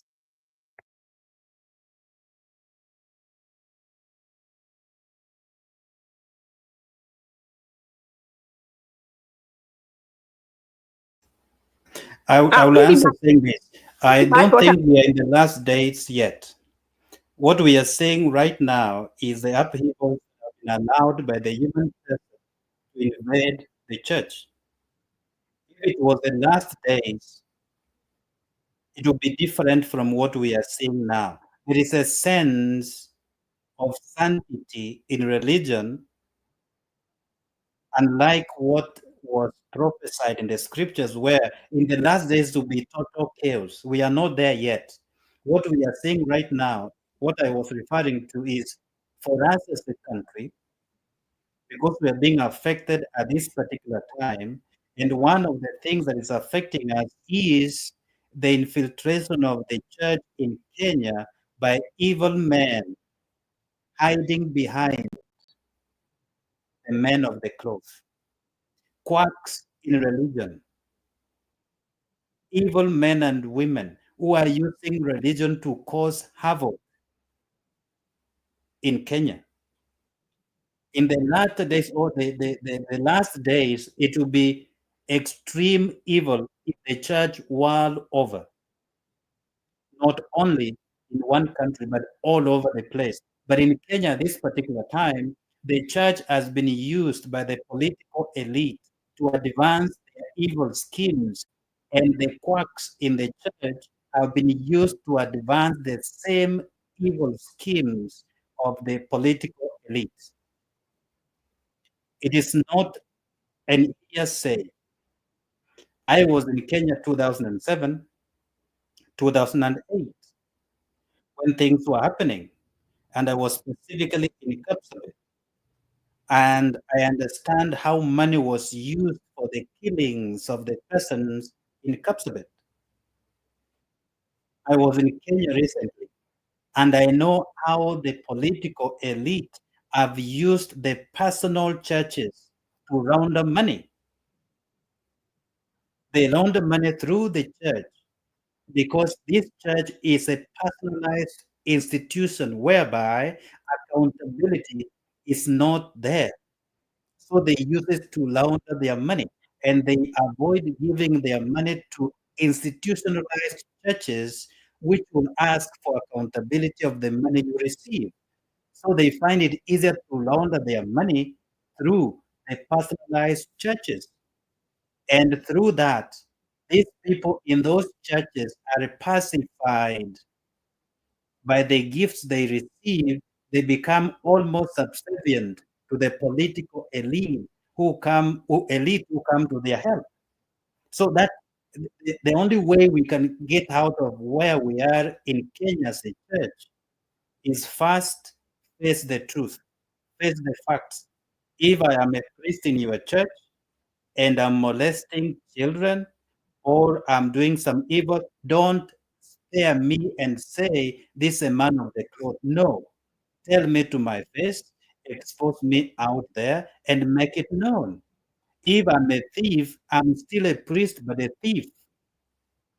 If I'm a womanizer, I'm a priest, but a womanizer. We must distinguish the truth so that these people in the church, in religion, can be rooted out, those who are evil, and the good ones remain. And then they start becoming the conscience of the society. We have become too much involved in this world, and we have run away from the fact that Jesus prayed for all of us and said, I don't pray that you take them away from the world, but maintain them in the world, though they do not belong to the world. But men of the cloth are more of the world than of the citizens of heaven. And we are supposed to belong to that citizenry of heaven, but we are here. That means we are supposed to become the guiding star of righteousness. But we have become even more evil than the world itself, because much evil is being allowed to take place in the church by the men and women of the cloth. And the people are too much of, or let me say, extremely obedient to their religious leaders instead of being obedient to God.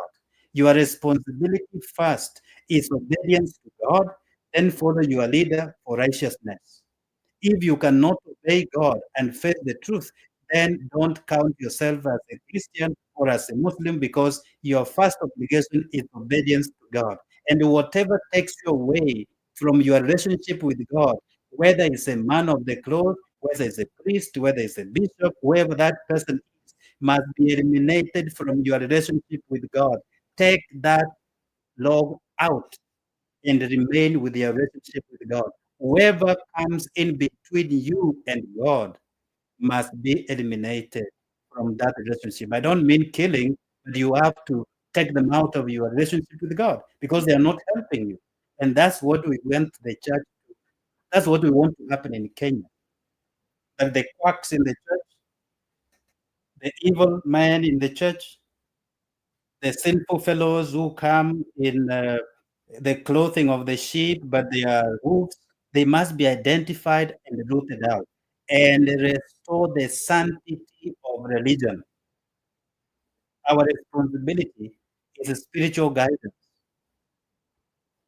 That's our core responsibility, to strengthen the relationship of the people with their God, not to distract them and introduce other gods.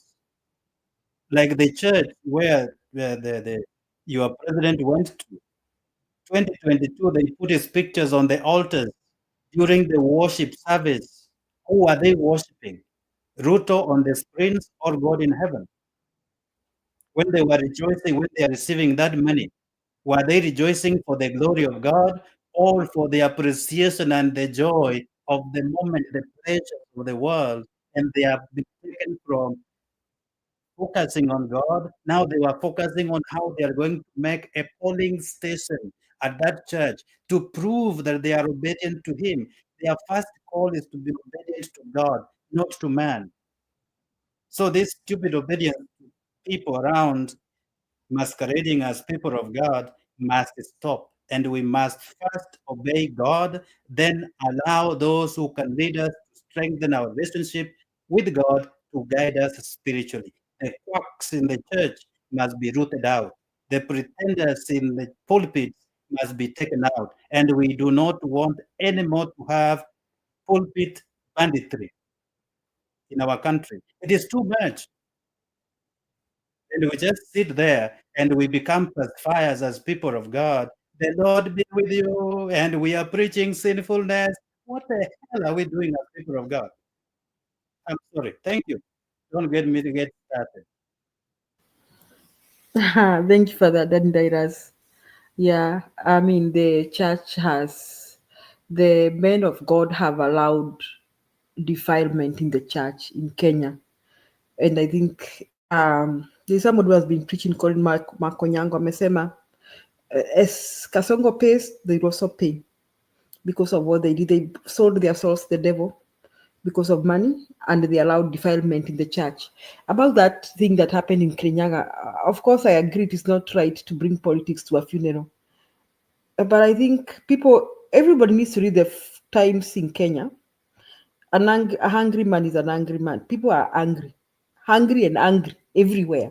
They just need a little reason, and things escalate. Hata kama ni mazishi, hata kama ni wherever people are just angry. That is what Kenya is happening in Kenya right now. So I think wisdom should prevail even in a funeral or in a church, and we don't need to escalate situations. Sometimes I think Father Dendaras will agree with me. If you are handling crowds, hata mimi wacha niseme, as an educator, I find myself sometimes having kurudi chini to de-escalate a situation, even when I know that a student is not doing right.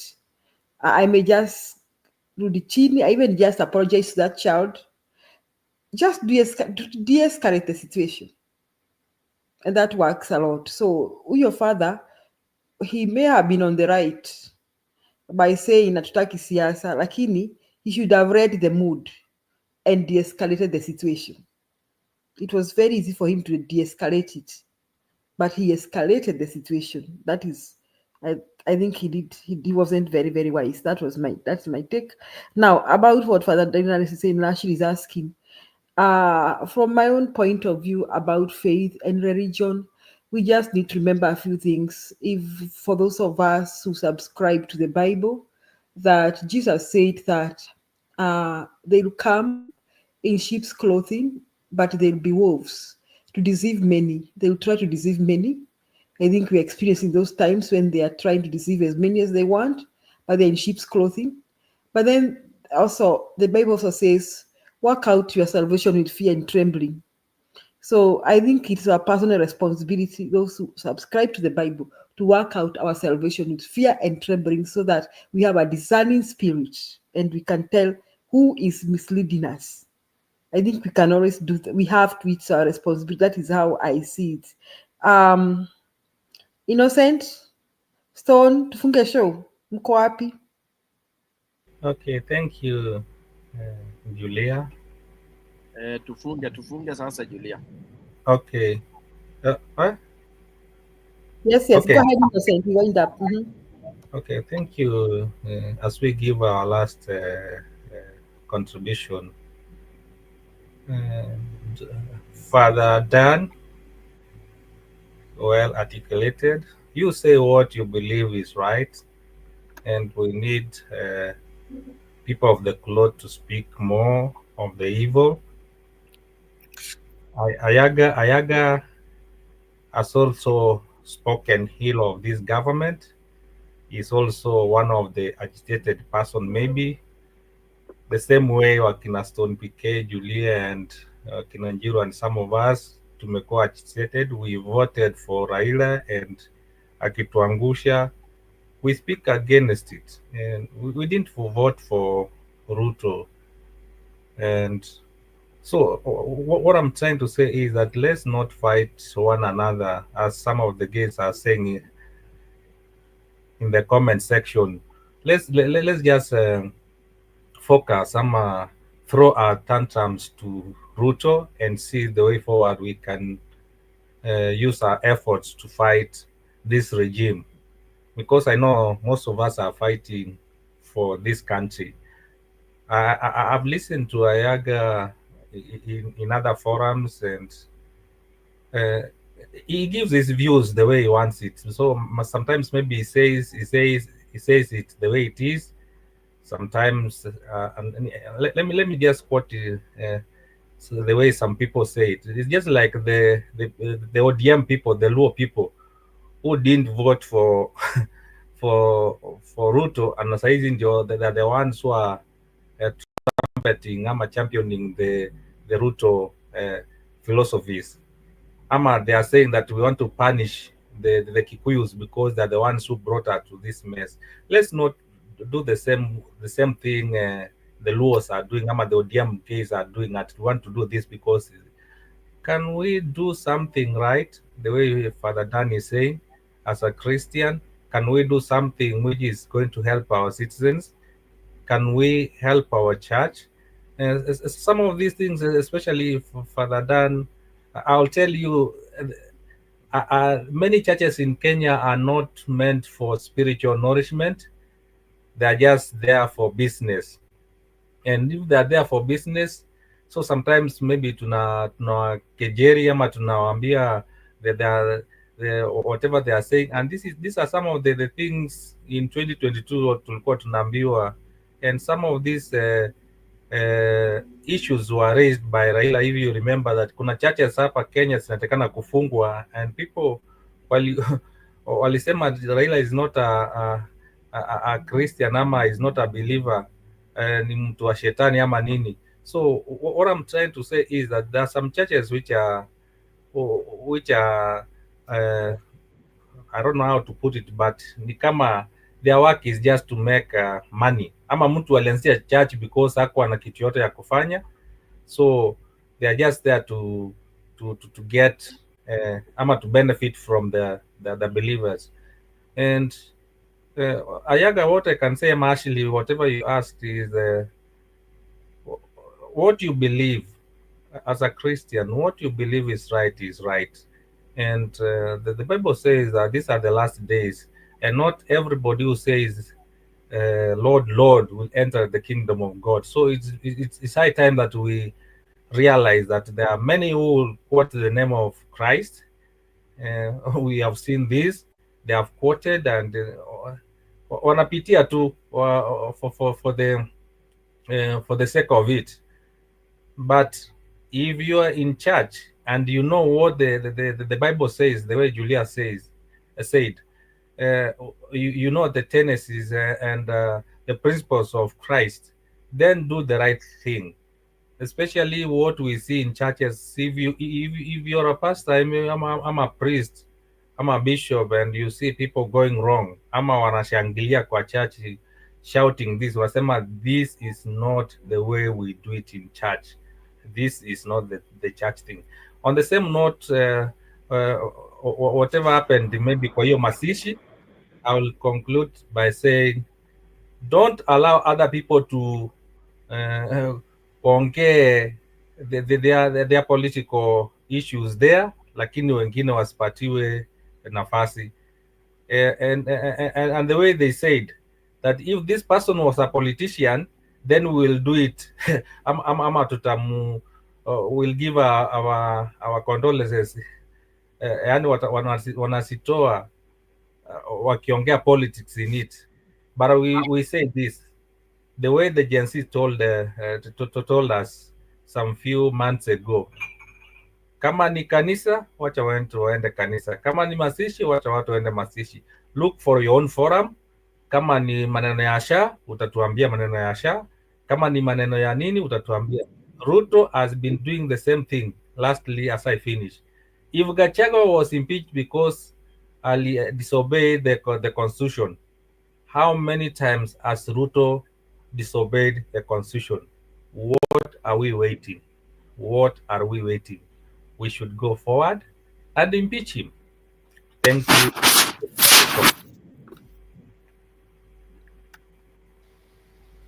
Innocent, thank you so much. Stone, Ashley, na Father Dennis, do you have something to say so that as your closing remarks? Oh, my closing remark, I've seen a quote. It says the challenge of leadership. Let me say something to end. Spoiler alert. The Secretariat of IBC is intending not to use the 45,000 KIMS kits that they use for elections. That means election rigging for 2027 could be something. I'm just trying to think. Why are we not using the KIMS that we had? Why should we procure new ones? Why don't we clean the ones we have and use them? Why should we procure new ones? I'm just thinking, just throwing it out there. And then to add on what Innocent said, those who subscribe to the Christian faith, we must be true to what we confess. And that which we confess is truth. You cannot mix both truth and lies.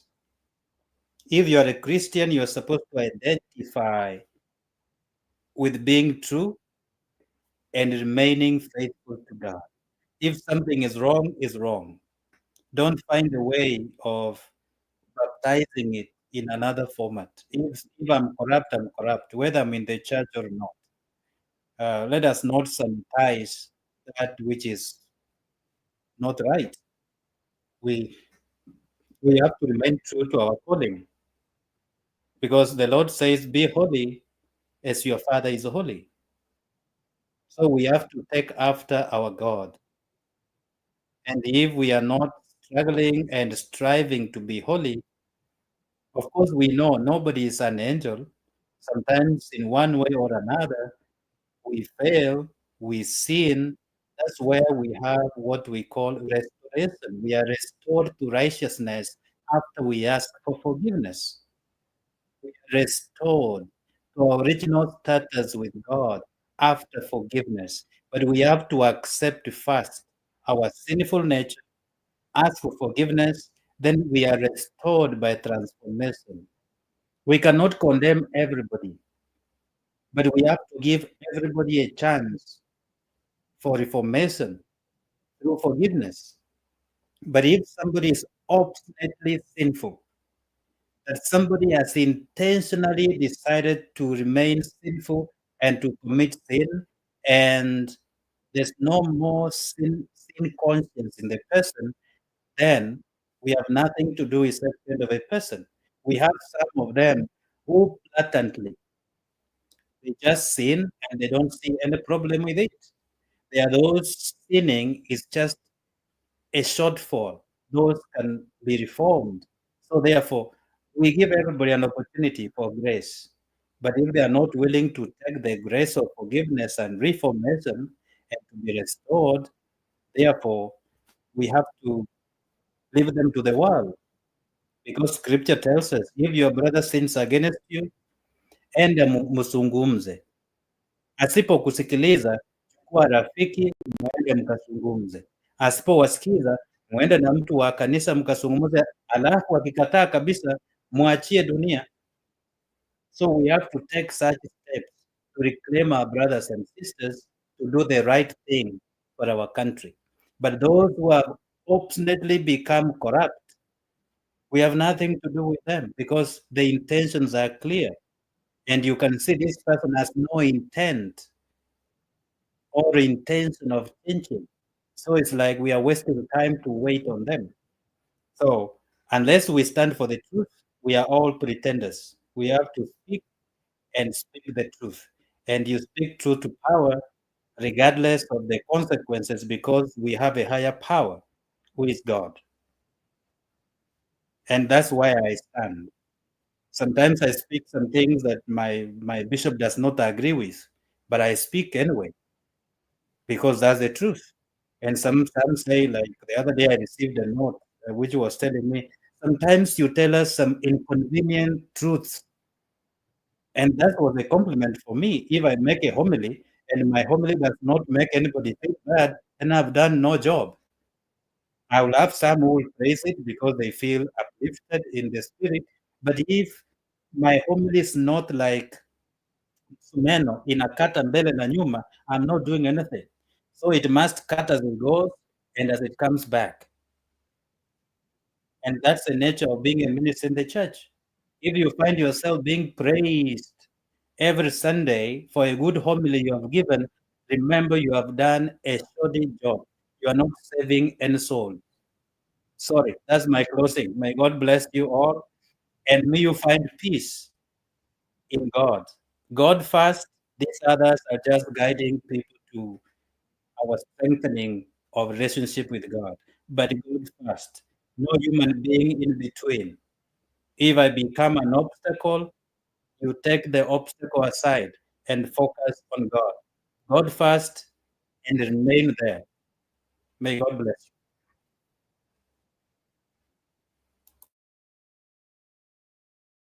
Thank you. Amen. Yes, amen. Thank you. Ashley? I wanted to, my closing remark is going to be on something Jiro said about good, talks about getting a good candidate. And I got to asking myself, what would be the qualities of a good candidate? What must this candidate possess? What are their irreducible minimums? And one, for me, I would like a candidate committed to draining the swamp and replacing it with a new crop of leadership of and by and for the people. So I have seen this quote about the challenge of leadership. And it says the challenge of leadership is to be strong and not rude, to be kind and not weak, be bold and not bully, be thoughtful and not lazy, be humble and not timid, to be proud and not arrogant, have humor but without folly. That was written by an unknown, whoever the quote doesn't have the person who wrote it. So I got to thinking when I was seeing the Trump and Zelensky at the White House, when we think of a leader in Kenya, who do you think can be able to sit on that seat and hold their ground? Can Raila do it? Can Ruto do it? Can Gachagua do it? Place someone there, because sometimes we think regionally, but we don't think this president that we are choosing is going to go out there and represent Kenya. Can they be able to sit on a hot seat without being intimidated? Can they be able to sit on a hot seat and represent your country proudly? That is my challenge to you. When you're thinking of who you want to be the next president, remember that will be the face of Kenya to the world. Have a good night and a good day. Thank you, Ashley. Thank you. Wacha mimi niseme yangu, sijui kama Stone kona yake. But let me say that this was a good deliberation as we all think the way forward for Kenya. Really, I want to agree again that we should not be distracted. Now, those who are for us are for us. Those who are not for us, they're against us. So anybody working with Kasongo, yeah, he's against us. Okay, doesn't matter how much we try to analyze what they are thinking, why they called who, why they met who. We don't even need to do that because we don't need to be trying to think for them, okay, or what they want. We shouldn't do that. So hata wenye wanajifanya wako na pande yetu wakitaka kuhama wahame tu, we still have remnants. And anyway, I need to say that let us try and embrace the ways of the Gen Z. The Gen Z were very focused and they are non-compromising. So hao wengine wote, kila mtu ako na agenda yake, lakini wajue Wakenya wamechoka na tumechoka. So we must continue to inform the people that are close to us, provide civic education, that we cannot relent. We must restore the rule of law in Kenya, democracy, justice, fairness. Now, equitable distribution of resources. Atuchoki, atubabaishi, atutishiki. Let me acknowledge the people in the comment section. Q, thank you very much. Ubuntu, John Dida, Asante, and Eric Kayaga, Sami Costa, we appreciate all of you. Want to appreciate everybody else that was with us. Joyce, Anthony, thank you very much. And those who joined us in the members of the panel tonight, Father Danny Dairas, Innocent, Stone, Ashley, na wale wengine walikuwa hapa kina Njiru, wenye wametoka kina Irene, Jerry, those who came earlier, kina all those who are here, uh, who are here to discuss to the way forward. Thank you so much. Stone, you have something to say? Julia, before Stonia finishes, I just want to say one thing that what if the remaining 2 years Ruto does exactly what we wanted him to do? SHA ianze kufanya kazi, education ianze kufanya kila kitu ianze kufanya, yani aanze kuacha udanganyifu. Will we still vote him in 2027? For me, the answer is no. Why? Raila tulikuwa tunampenda na alienda akaenda kwa Ruto, and people have said hata kama akirudi back. Innocent, let me interrupt, please. Can I finish? I think that would be a gimmick. Can I finish? And those who will fall for that will be the most, let me not use that term, will be the most naive. I wanted to call them stupid or idiots. But whoever will fall for that kind of a gimmick will have betrayed the whole country. Let us be watchful not to be swayed by gimmicks, by quick fixes to blind the people and bring them back to captivity of pain and loss of the future of our country.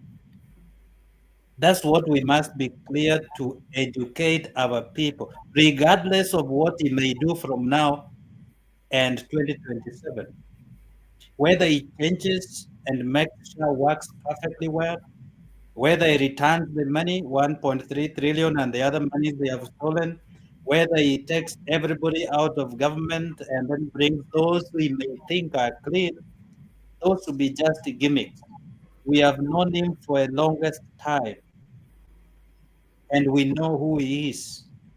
And we must make our people understand who these persons are. He's not the only one. There are many around him, some even in other parties. Some are even pretending to be on our side.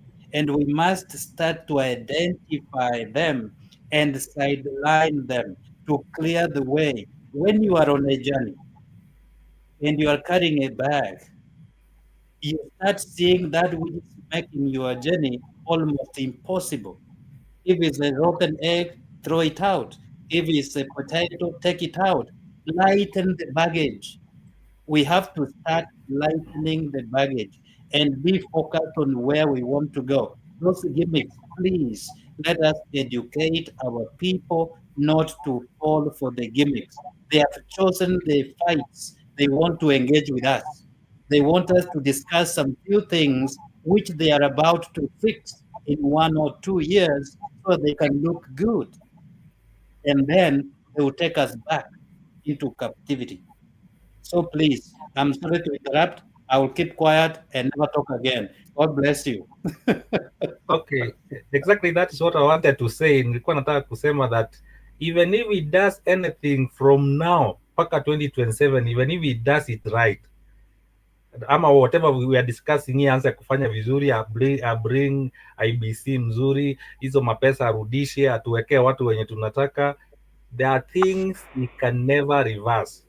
Things like the Gen Z wenye walikufa, there are things that tumeweka kwa roho tunasema I know the Father Dan tunasemanga kwa Kristo that you forgive, but there are things we don't forgive. Tutasema hii ndio itafanya tunakuangusha, the same way we said to Baba, ulitufanyia hivi ukaenda huko, na that's why we will never accept you back. So what I'm just saying in simple terms, tusianze kudanganywa saizi, because we know that is where is heading to. Umesikia akisemanga that this is not time for politics, ati itafika wakati atafanya, and these are the things he's going to do, na atafanya mpaka afike, but there are things that he did zenye hawezi kutuletea back, like the people who died. There are things that he has done zenye hatuwezi kuna manyumba ama zile mamashons amejenga zenye tukianza kuuliza alitoa pesa wapi. There are many things that we can say that we don't want him back. So let's not be deceived by the tricks, the devices of the enemy. So Stone PK, as you come back, please tushaamua, tumeamua. The way mliamua mkasema Raila ati hatumtaki na nini, na hata Ruto tuseme saizi hatumtaki, hiyo imeisha. Hata afanye kazi mzuri, ni kama tu ninunulie watoto wangu chakula, asijai wanunulia na niwanunulie saizi chakula. Will they thank me at thank you? No, that is my responsibility. So let's just know that whatever is going to do from now onwards, hata kama anafanya for Kenyans, those are the responsibilities of a president. But huko nyuma tulisahau na tumpati. Thank you. Innocent, I don't know why you are saying that. I really don't understand why you are saying that Ruto can restore Kenya. I don't know. That is, I think, a very wild thought. This is my take. I'm sorry, Innocent. I'm not trying to say that you're not reasoning nice, but Ruto, by virtue of his character, and that is why I still don't understand those people who are saying, now I'm sorry to take all of you back, who are saying that they are disappointed with Ruto's performance. I don't know how they are disappointed. I don't know how they couldn't see who that man was. I don't understand them. I don't know why they didn't see his records and his performance before. From the days of Youth for Kano 92, this is an evil man. Evil. EVIL. Now, I don't know why they didn't see the scandals around him. Why are they surprised? Innocent, this man has no capability of performing hata kama anataka. Kwa sababu he's so greedy, he thinks he can mint money out of Kenyans. He's even trying to mint money from Sudan. That is his attitude. Now, and that attitude, I think pia ako slow. Slow, yani, he has something wrong with his intellect. Kwa sababu gani? You know, you learn. You know, maybe when he was not president, pengine alidhania kwamba serikali kona pesa mingi. Lakini saa hizi angelikuwa amegundua kwamba hizi pesa that this money just circulates around people, comes from the people. If the people are more productive, the government makes more taxes. If there are more investors, the government makes more taxes.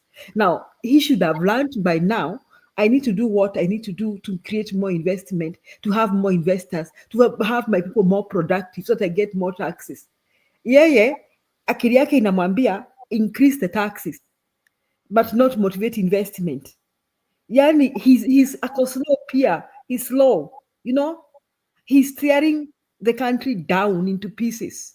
You know, I'm watching Daybreak by Citizen. Inasema, Shah, the ruin of a nation. The ruin of a nation. Then he decides that I will steal money from Kenyans by abandoning NHIF and bringing Shah. Hii ni plot ya kuwaibia wa Kenya kwamba hii sumesikia Auditor General amesema this is run by a private company. That is his company. That he wants to rob Kenyans money in the name of an insurance company, an insurance, a health insurance project. Now, he's already robbed Kenyans money in the name of affordable housing. Who was not charging money for affordable housing? Now, this guy, Innocent, is not capable. He's not even capable of improving Shah. I don't know why you, Innocent, you have that idea that anaweza badilisha chochote. He's not even capable in constructing a gate for your school back home. Hawezi, akianza hiyo gate haitaisha, Innocent. I'm telling you, he's not capable. So even if, yes, hawezi, I don't know why you are thinking that. No, why I said that is because some information I received that that they are trying to try to fix some things so that aonekane amefanya, and that's why let's not be deceived, because those are some of the things Innocent, he can't fix. Look, for you to fix a nation, you just need to do a few things, not many. You need to fix education, okay? You need to fix the health sector. You need to fix services like barabara, na maji, na stima. Hizo Ruto hawezi fix. Sababu if sasa hiyo mishahara atashindwa kulipa mishahara. You know, he can't fix those four things I've mentioned to you. He cannot fix them because he's busy stealing. He's a looter. He's a thief. Stealing is in his blood. Hawezi. Alafu yeye, he's not intelligent. Unaona, hata kama wewe ni mwizi, unafikanga mahali unaona kuna chenye utaki Imetosha kuiba. No, you plan, man. You motivate investment. He is not motivating investment. He's dumb. Unaona, he's a dumb guy. He's dumb, and he know it all. Ruto is the president. He's a deputy president. He's a cabinet secretary for education, for health, for finance. Ako kwa treasury, ako kwa barabara, ako hata anafungua choo, anaenda kujenga choo huko Ushago, anafungua choo, anaenda anajenga barabara from Mandera, sijui where. He's a contractor. He want to have all those contracts. He want to have all the yani the guy, and then the guy works with dumb people in Asudi. You know, this you need to be careful of the kind of people you have in power. I'm telling you, I'm not trying to have prejudice here. Lakini kuna watu tutazuia sana kuja kwa serikali. I'm telling you because they have a problem with it. Pia akona ushamba, jamaa akona ushamba mwingi wa hali ya juu. Jamaa ametembea, he's been globe-trotting and he's not done enough of that. Sijui he wants to ride on what kind of jets or something, eat what kind of food in the place or something. Akona ushamba mwingi wa hali ya juu, hata ushamba inamsumbua. Even ushamba inazuia him to run the country properly. So this guy has many issues inside his head. So hawezi, he cannot improve anything. Hata akisikia, he will tell me, Julia, you are right. I can't. Let me say this, Innocent. I even think at times that Kasongo would like to do different. Kuna pengine akika kwa bedroom yake anajiwaza anasema sasa I will change things tomorrow, but he can't. He doesn't have the plan, Hana, and he doesn't consult. You see, serikali si kama nyumba yake. Innocent, even in your house, really, you need to let things go. You cannot run everything in your house. Yes. You cannot ati wewe umaruka asubuhi. Let me tell you, if you're a man and you decide to run your house na uko na bibi na watoto, utakufa mapema. Kwa sababu you have to wake up and decide what they're eating in breakfast, lunch and dinner. Alafu unaanza kupanga, tutatumia pesa hii ya breakfast, ya lunch tutatumia hii. You don't want your wife to do anything. You break down, I'm telling you. Because you're also thinking, but you don't need to go to school. Fee itatoka wapi? Bado nafikiria we need a decent house. Bado nafikiria we need to improve our means of transport. How will you do all that? You need to share your responsibility with your family. So that hata bibi yako aya nafikiria maneno ya budget ya nyumba na wewe budget ya kule kwingine. Sasa Kasongo kuna kichwa ngumu. His mother brought him up badly. We blame his mother for giving us that thug. Unaona, mama yake alimzaa na kamlea vibaya. Alimlea na tabia mbaya. Because mama yake angempatia coffee several slaps when he was growing up. The man would have been a proper man. You see, the woman didn't do that. He brought up a thug in the name of her son. She brought up a thug in the name of her son. So the thug must have been bullying his siblings. I don't know whether Akama kona siblings. Pengine kwa yeye ndio anasema. Julia, why I said that? Why I said that is the unconfirmed report. Whatever. He won't, Innocent. Those are rumors. What I'm saying, unconfirmed report ndio nasema from the money zenye zimeibwa kutoka the 1.3 ama ni 7. They took the money ndio wa fix hii maneno ya shara, those programs zenye zinaonekana asifanyi vizuri, so that they can fix it, ndio Wakenya wanyamaze. That's what I'm saying, that hata akifanya how will he fix SHA? Angalia tuko na shida gapi haya, si SHA peke yake, si ndio Innocent? Hata economy we cannot afford, Kenyans cannot afford their basic needs, right? Atafix aje? Haya, masomo ndio hiyo, amepora university funding. He was saying he was improving how universities were being run. Saizi watoto wasomi. How will he fix that? Now what about capitation? Capitation haifiki kwa shule. How will he fix that? Watoto waendi shule.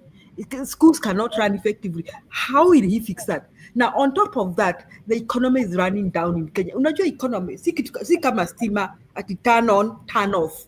No, it's a process. See turn off turn on.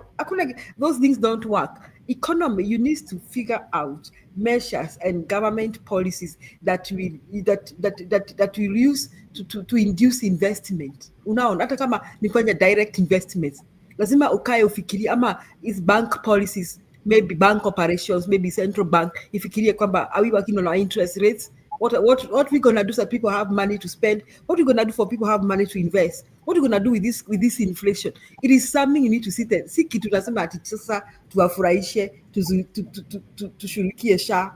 Let me tell you, they will not solve anything. He can't. He doesn't have the intellect. Innocent. I prove to you Julia, 2 years from now. No, what I'm saying, Mhm. I'm just saying, unajua, it's good to bring this thing to the light. No, he won't. Let me finish. Mhm. What I'm saying is, whatever the money they have taken, Mhm. wamejua there are things which are not working well, especially the projects zenye wamefanya, na wame-identify some projects zenye wanataka kufix so that people can they redeem the credibility ya KK to the government. Now No amount of projects. Let me ask and you, Innocent. Think let me about the finish. projects Let me wanaweza finish. fanya. Can I finish? Can I Yes. finish? Ndio nasema I'm just bringing to the light so that ikianza kufanywa we know, okay, this is what they were doing. They have chosen some of the program like SHA. Na wamesema the private entities, hospitals imekataa asitapatiana huduma kwa SHA, and they want to pay them the money zenye they owe them. Ndio nakwambia, those are the things tunatakana tuanze kujua when it happens, then we know that he's just doing it to redeem himself. So kama nataka kulipa hawa watu ndio the private hospitals ndio warudi sasa waanze kupatiana the services, we know that zile pesa mahali zimeenda ama zilibwa, ndio hii pesa inafanya hapo. Wame identify capitation to schools. Ndio nimesema those are some of the things wameambiwa saizi, and that's what I'm saying why I brought that thing ati wakianza kufanya something from now onwards, tusisema at now wamefanya, we'll vote them. If you remember what I said, it's because they have identified some projects zenye wanataka kufanya saizi to redeem themselves, and let us not be tupambaswe tu uongo tuseme okay, tulisema SHA ifanye, kumbe sasa inafanya, so let's continue supporting them. No, they have already taken the money and this is what they want to do. I'm saying unconfirmed, so we are waiting to see whether it will happen. I'm not saying that they will do it. Mi najua hawezi fanya, but unajua if that's what they are planning and they will do it, watapatiana hiyo pesa ndio the private hospitals zirudi, capitation zipeleke kwa shule zifanye. Those are some of the things ndio tunataka, if they bring it na waseme ndio hii pesa tumeleta tumewapatia hapa na watu, we should ask them where did you get the money, na msema pesa hakuna, where have you got the money? That's what I'm just bringing out. Tukue macho, tuanze kusema okay, yeah, bring pesa, hizi pesa zilikuwa zimefichwa wapi, ndio waanze kusitafuta. Ndio nimesema unconfirmed, if ndio hizo pesa walitoa huko ndani ndio zimekuja kulipa hapa, then we will know okay, zile pesa zilipotea ndio hizi sasa. That's what I wanted to say. Thank you. So, Innocent, me, I still want you to delete that. You cannot change the life of somebody suddenly. Okay? Haiwezi kabadilika. It is not something that you do with, you camouflage and cover that you are not paying capitation. Now you start paying capitation. I just want to summarize that argument by saying this. Ulisema maneno ya familia. Unaona, if you are wealthy, let me say this, children of the wealthy, forgive me, you guys, for it's a bad example, but allow me to give you this example. Hata kama wako na sura mbaya huwa haionekani. They are always good looking because probably they are well fed, na ni wasafi, and they are well dressed. But if you don't take care of your family, hata kama kesho ukiwapeleka Deacon, there used to be that expensive shop, I think iliisha Kenya, ilikuwa inaitwa Deacons. Ama when the Paris Sarit Center, you buy all the expensive clothes that day, and you take them to an expensive hotel, they won't change. Bado kama wako na kwashiako na marasmus, bado watakaa na kwashiako na marasmus. If they are unhappy, they are unhappy. Let me say this, even if your children don't have kwashiako and marasmus and they are unhappy, we'll know they are unhappy. If your wife doesn't have kwashiako and hata kama you give her all the money, she's unhappy, we'll know she's unhappy. So that is what Kasongo is made. No amount of cosmetics will change the situation. Kenyans are unhappy. The quality of life is bad in Kenya. Sasa, I think, Innocent, that those people saying that he'll do this It won't work, and he can't even succeed in anything. He's dumb. That is it. He's a dumb guy. That's my take. Stone.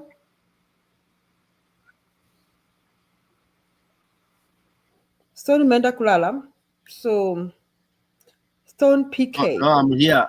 Mimi nitamaliza na hii. Nitamaliza na hii. One, I thank all of you that have been here and those also on the comment section. It's been a very, very good engagement with ups and downs. And one thing I would want to mention about Kirinyaga, I think it's actually who said that the bishop had was on the right. If you watch, there was a CS that had come earlier, and the CS was allowed to talk about the shisha. Unfortunately, he should not have allowed her to the CS to talk about it if he didn't want anybody to discuss anything, even if she was talking about this, you know, how it's working and all that. So it was a double standard. The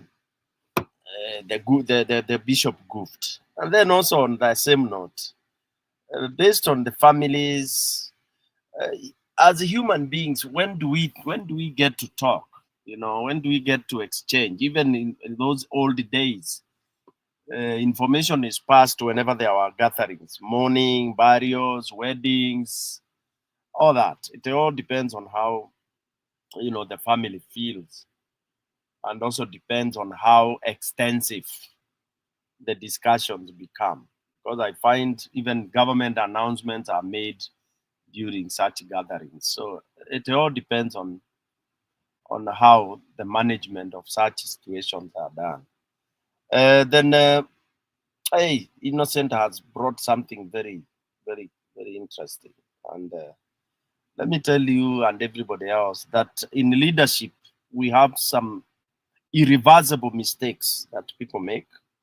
Irreversible, indelible mistakes. Once you commit those ones, you are cooked. You are done. That's why you're supposed to be very careful as a leader.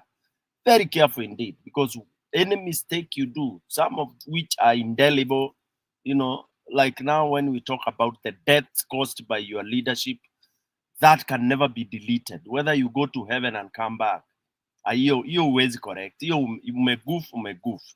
Okay? Things like watoto wamekosa shule, you know, all the mistakes, the money that has been stolen, whether Ruto aende arudi amezaliwa tena, it can never be forgiven.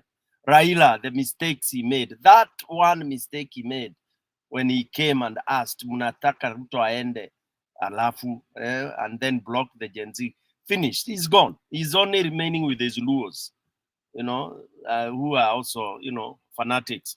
And on that note, I'll end by showing you this clip, Julia, and then mutatafsiri wenyewe sasa. PK, can I say something, please, before that? Yes. I just wanted to comment on something about the SHA issue. And to me, it is a crime against humanity. And a crime against humanity is often committed as part of a state policy, unlike war crimes. Crimes against humanity can be committed in peacetime, contrary to genocide. They are not necessarily committed against a specific people, ethnic or racial or religious group. And some of those crimes against humanity can be enslavement, murder, torture. And in this case, what we are witnessing is the denial of health services to the vulnerable, because this SHA is not helping people who are vulnerable and who are poor, because when you're told to pay a month in advance, even in developed countries like the US, where people have a stable income, they don't pay their premiums a year in advance. It disadvantages the poor.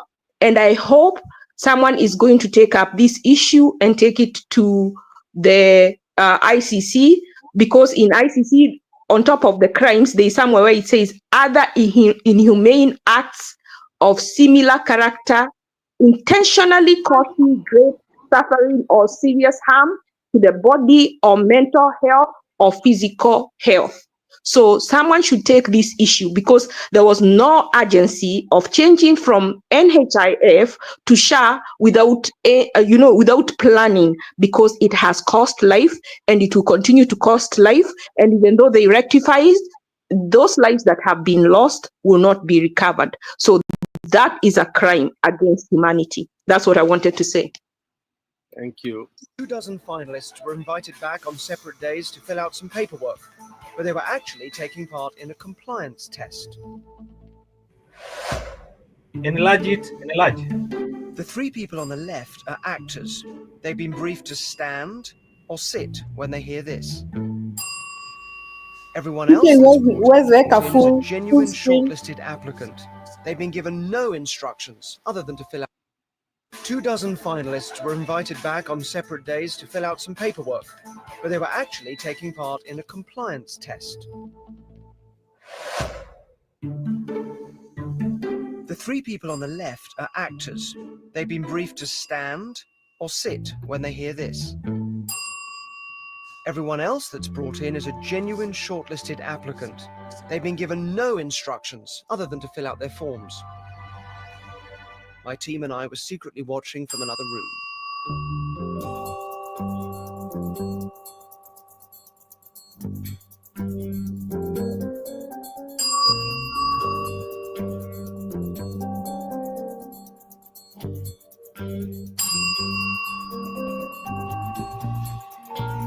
The more socially compliant a person is, the more they're likely to look to others for signs of how to behave. This is going to be your spot. And the more people, the greater the pressure to join in. In this case, whether to stand or sit.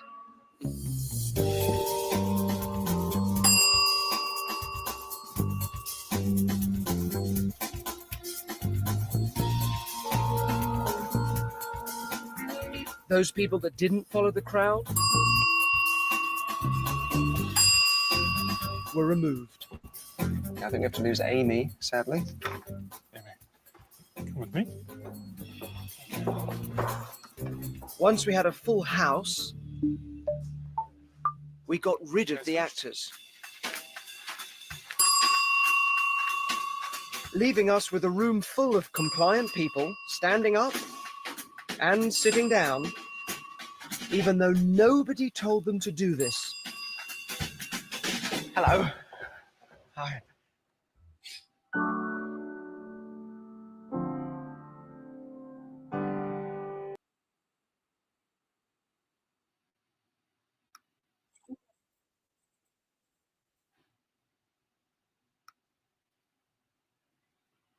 Thank you very much. Ha ha ha. Okay, PK, you done? Have a good one. Mutafakari hayo. Sawa, hayo ni tafakari ya baba. Ungetuambia tu inamaanisha nini ndio tutafakari. Hapana, sitaki kuwatafunia. It's okay, we understood it. Thank you. Unitumie kwa kwangu, inaweza kutumia kwa class pia. Haya. Thank you. Mimi nakuanga na mang'aa, hiyo nikicheza watanisumbua. Asanteni wa Kenya. Thank you so much. Mungu awabariki. Inshallah kesho basi. Father Danny Darius, asante sana. Innocent na wale wengine wote. Hadi kesho. Alamsiki.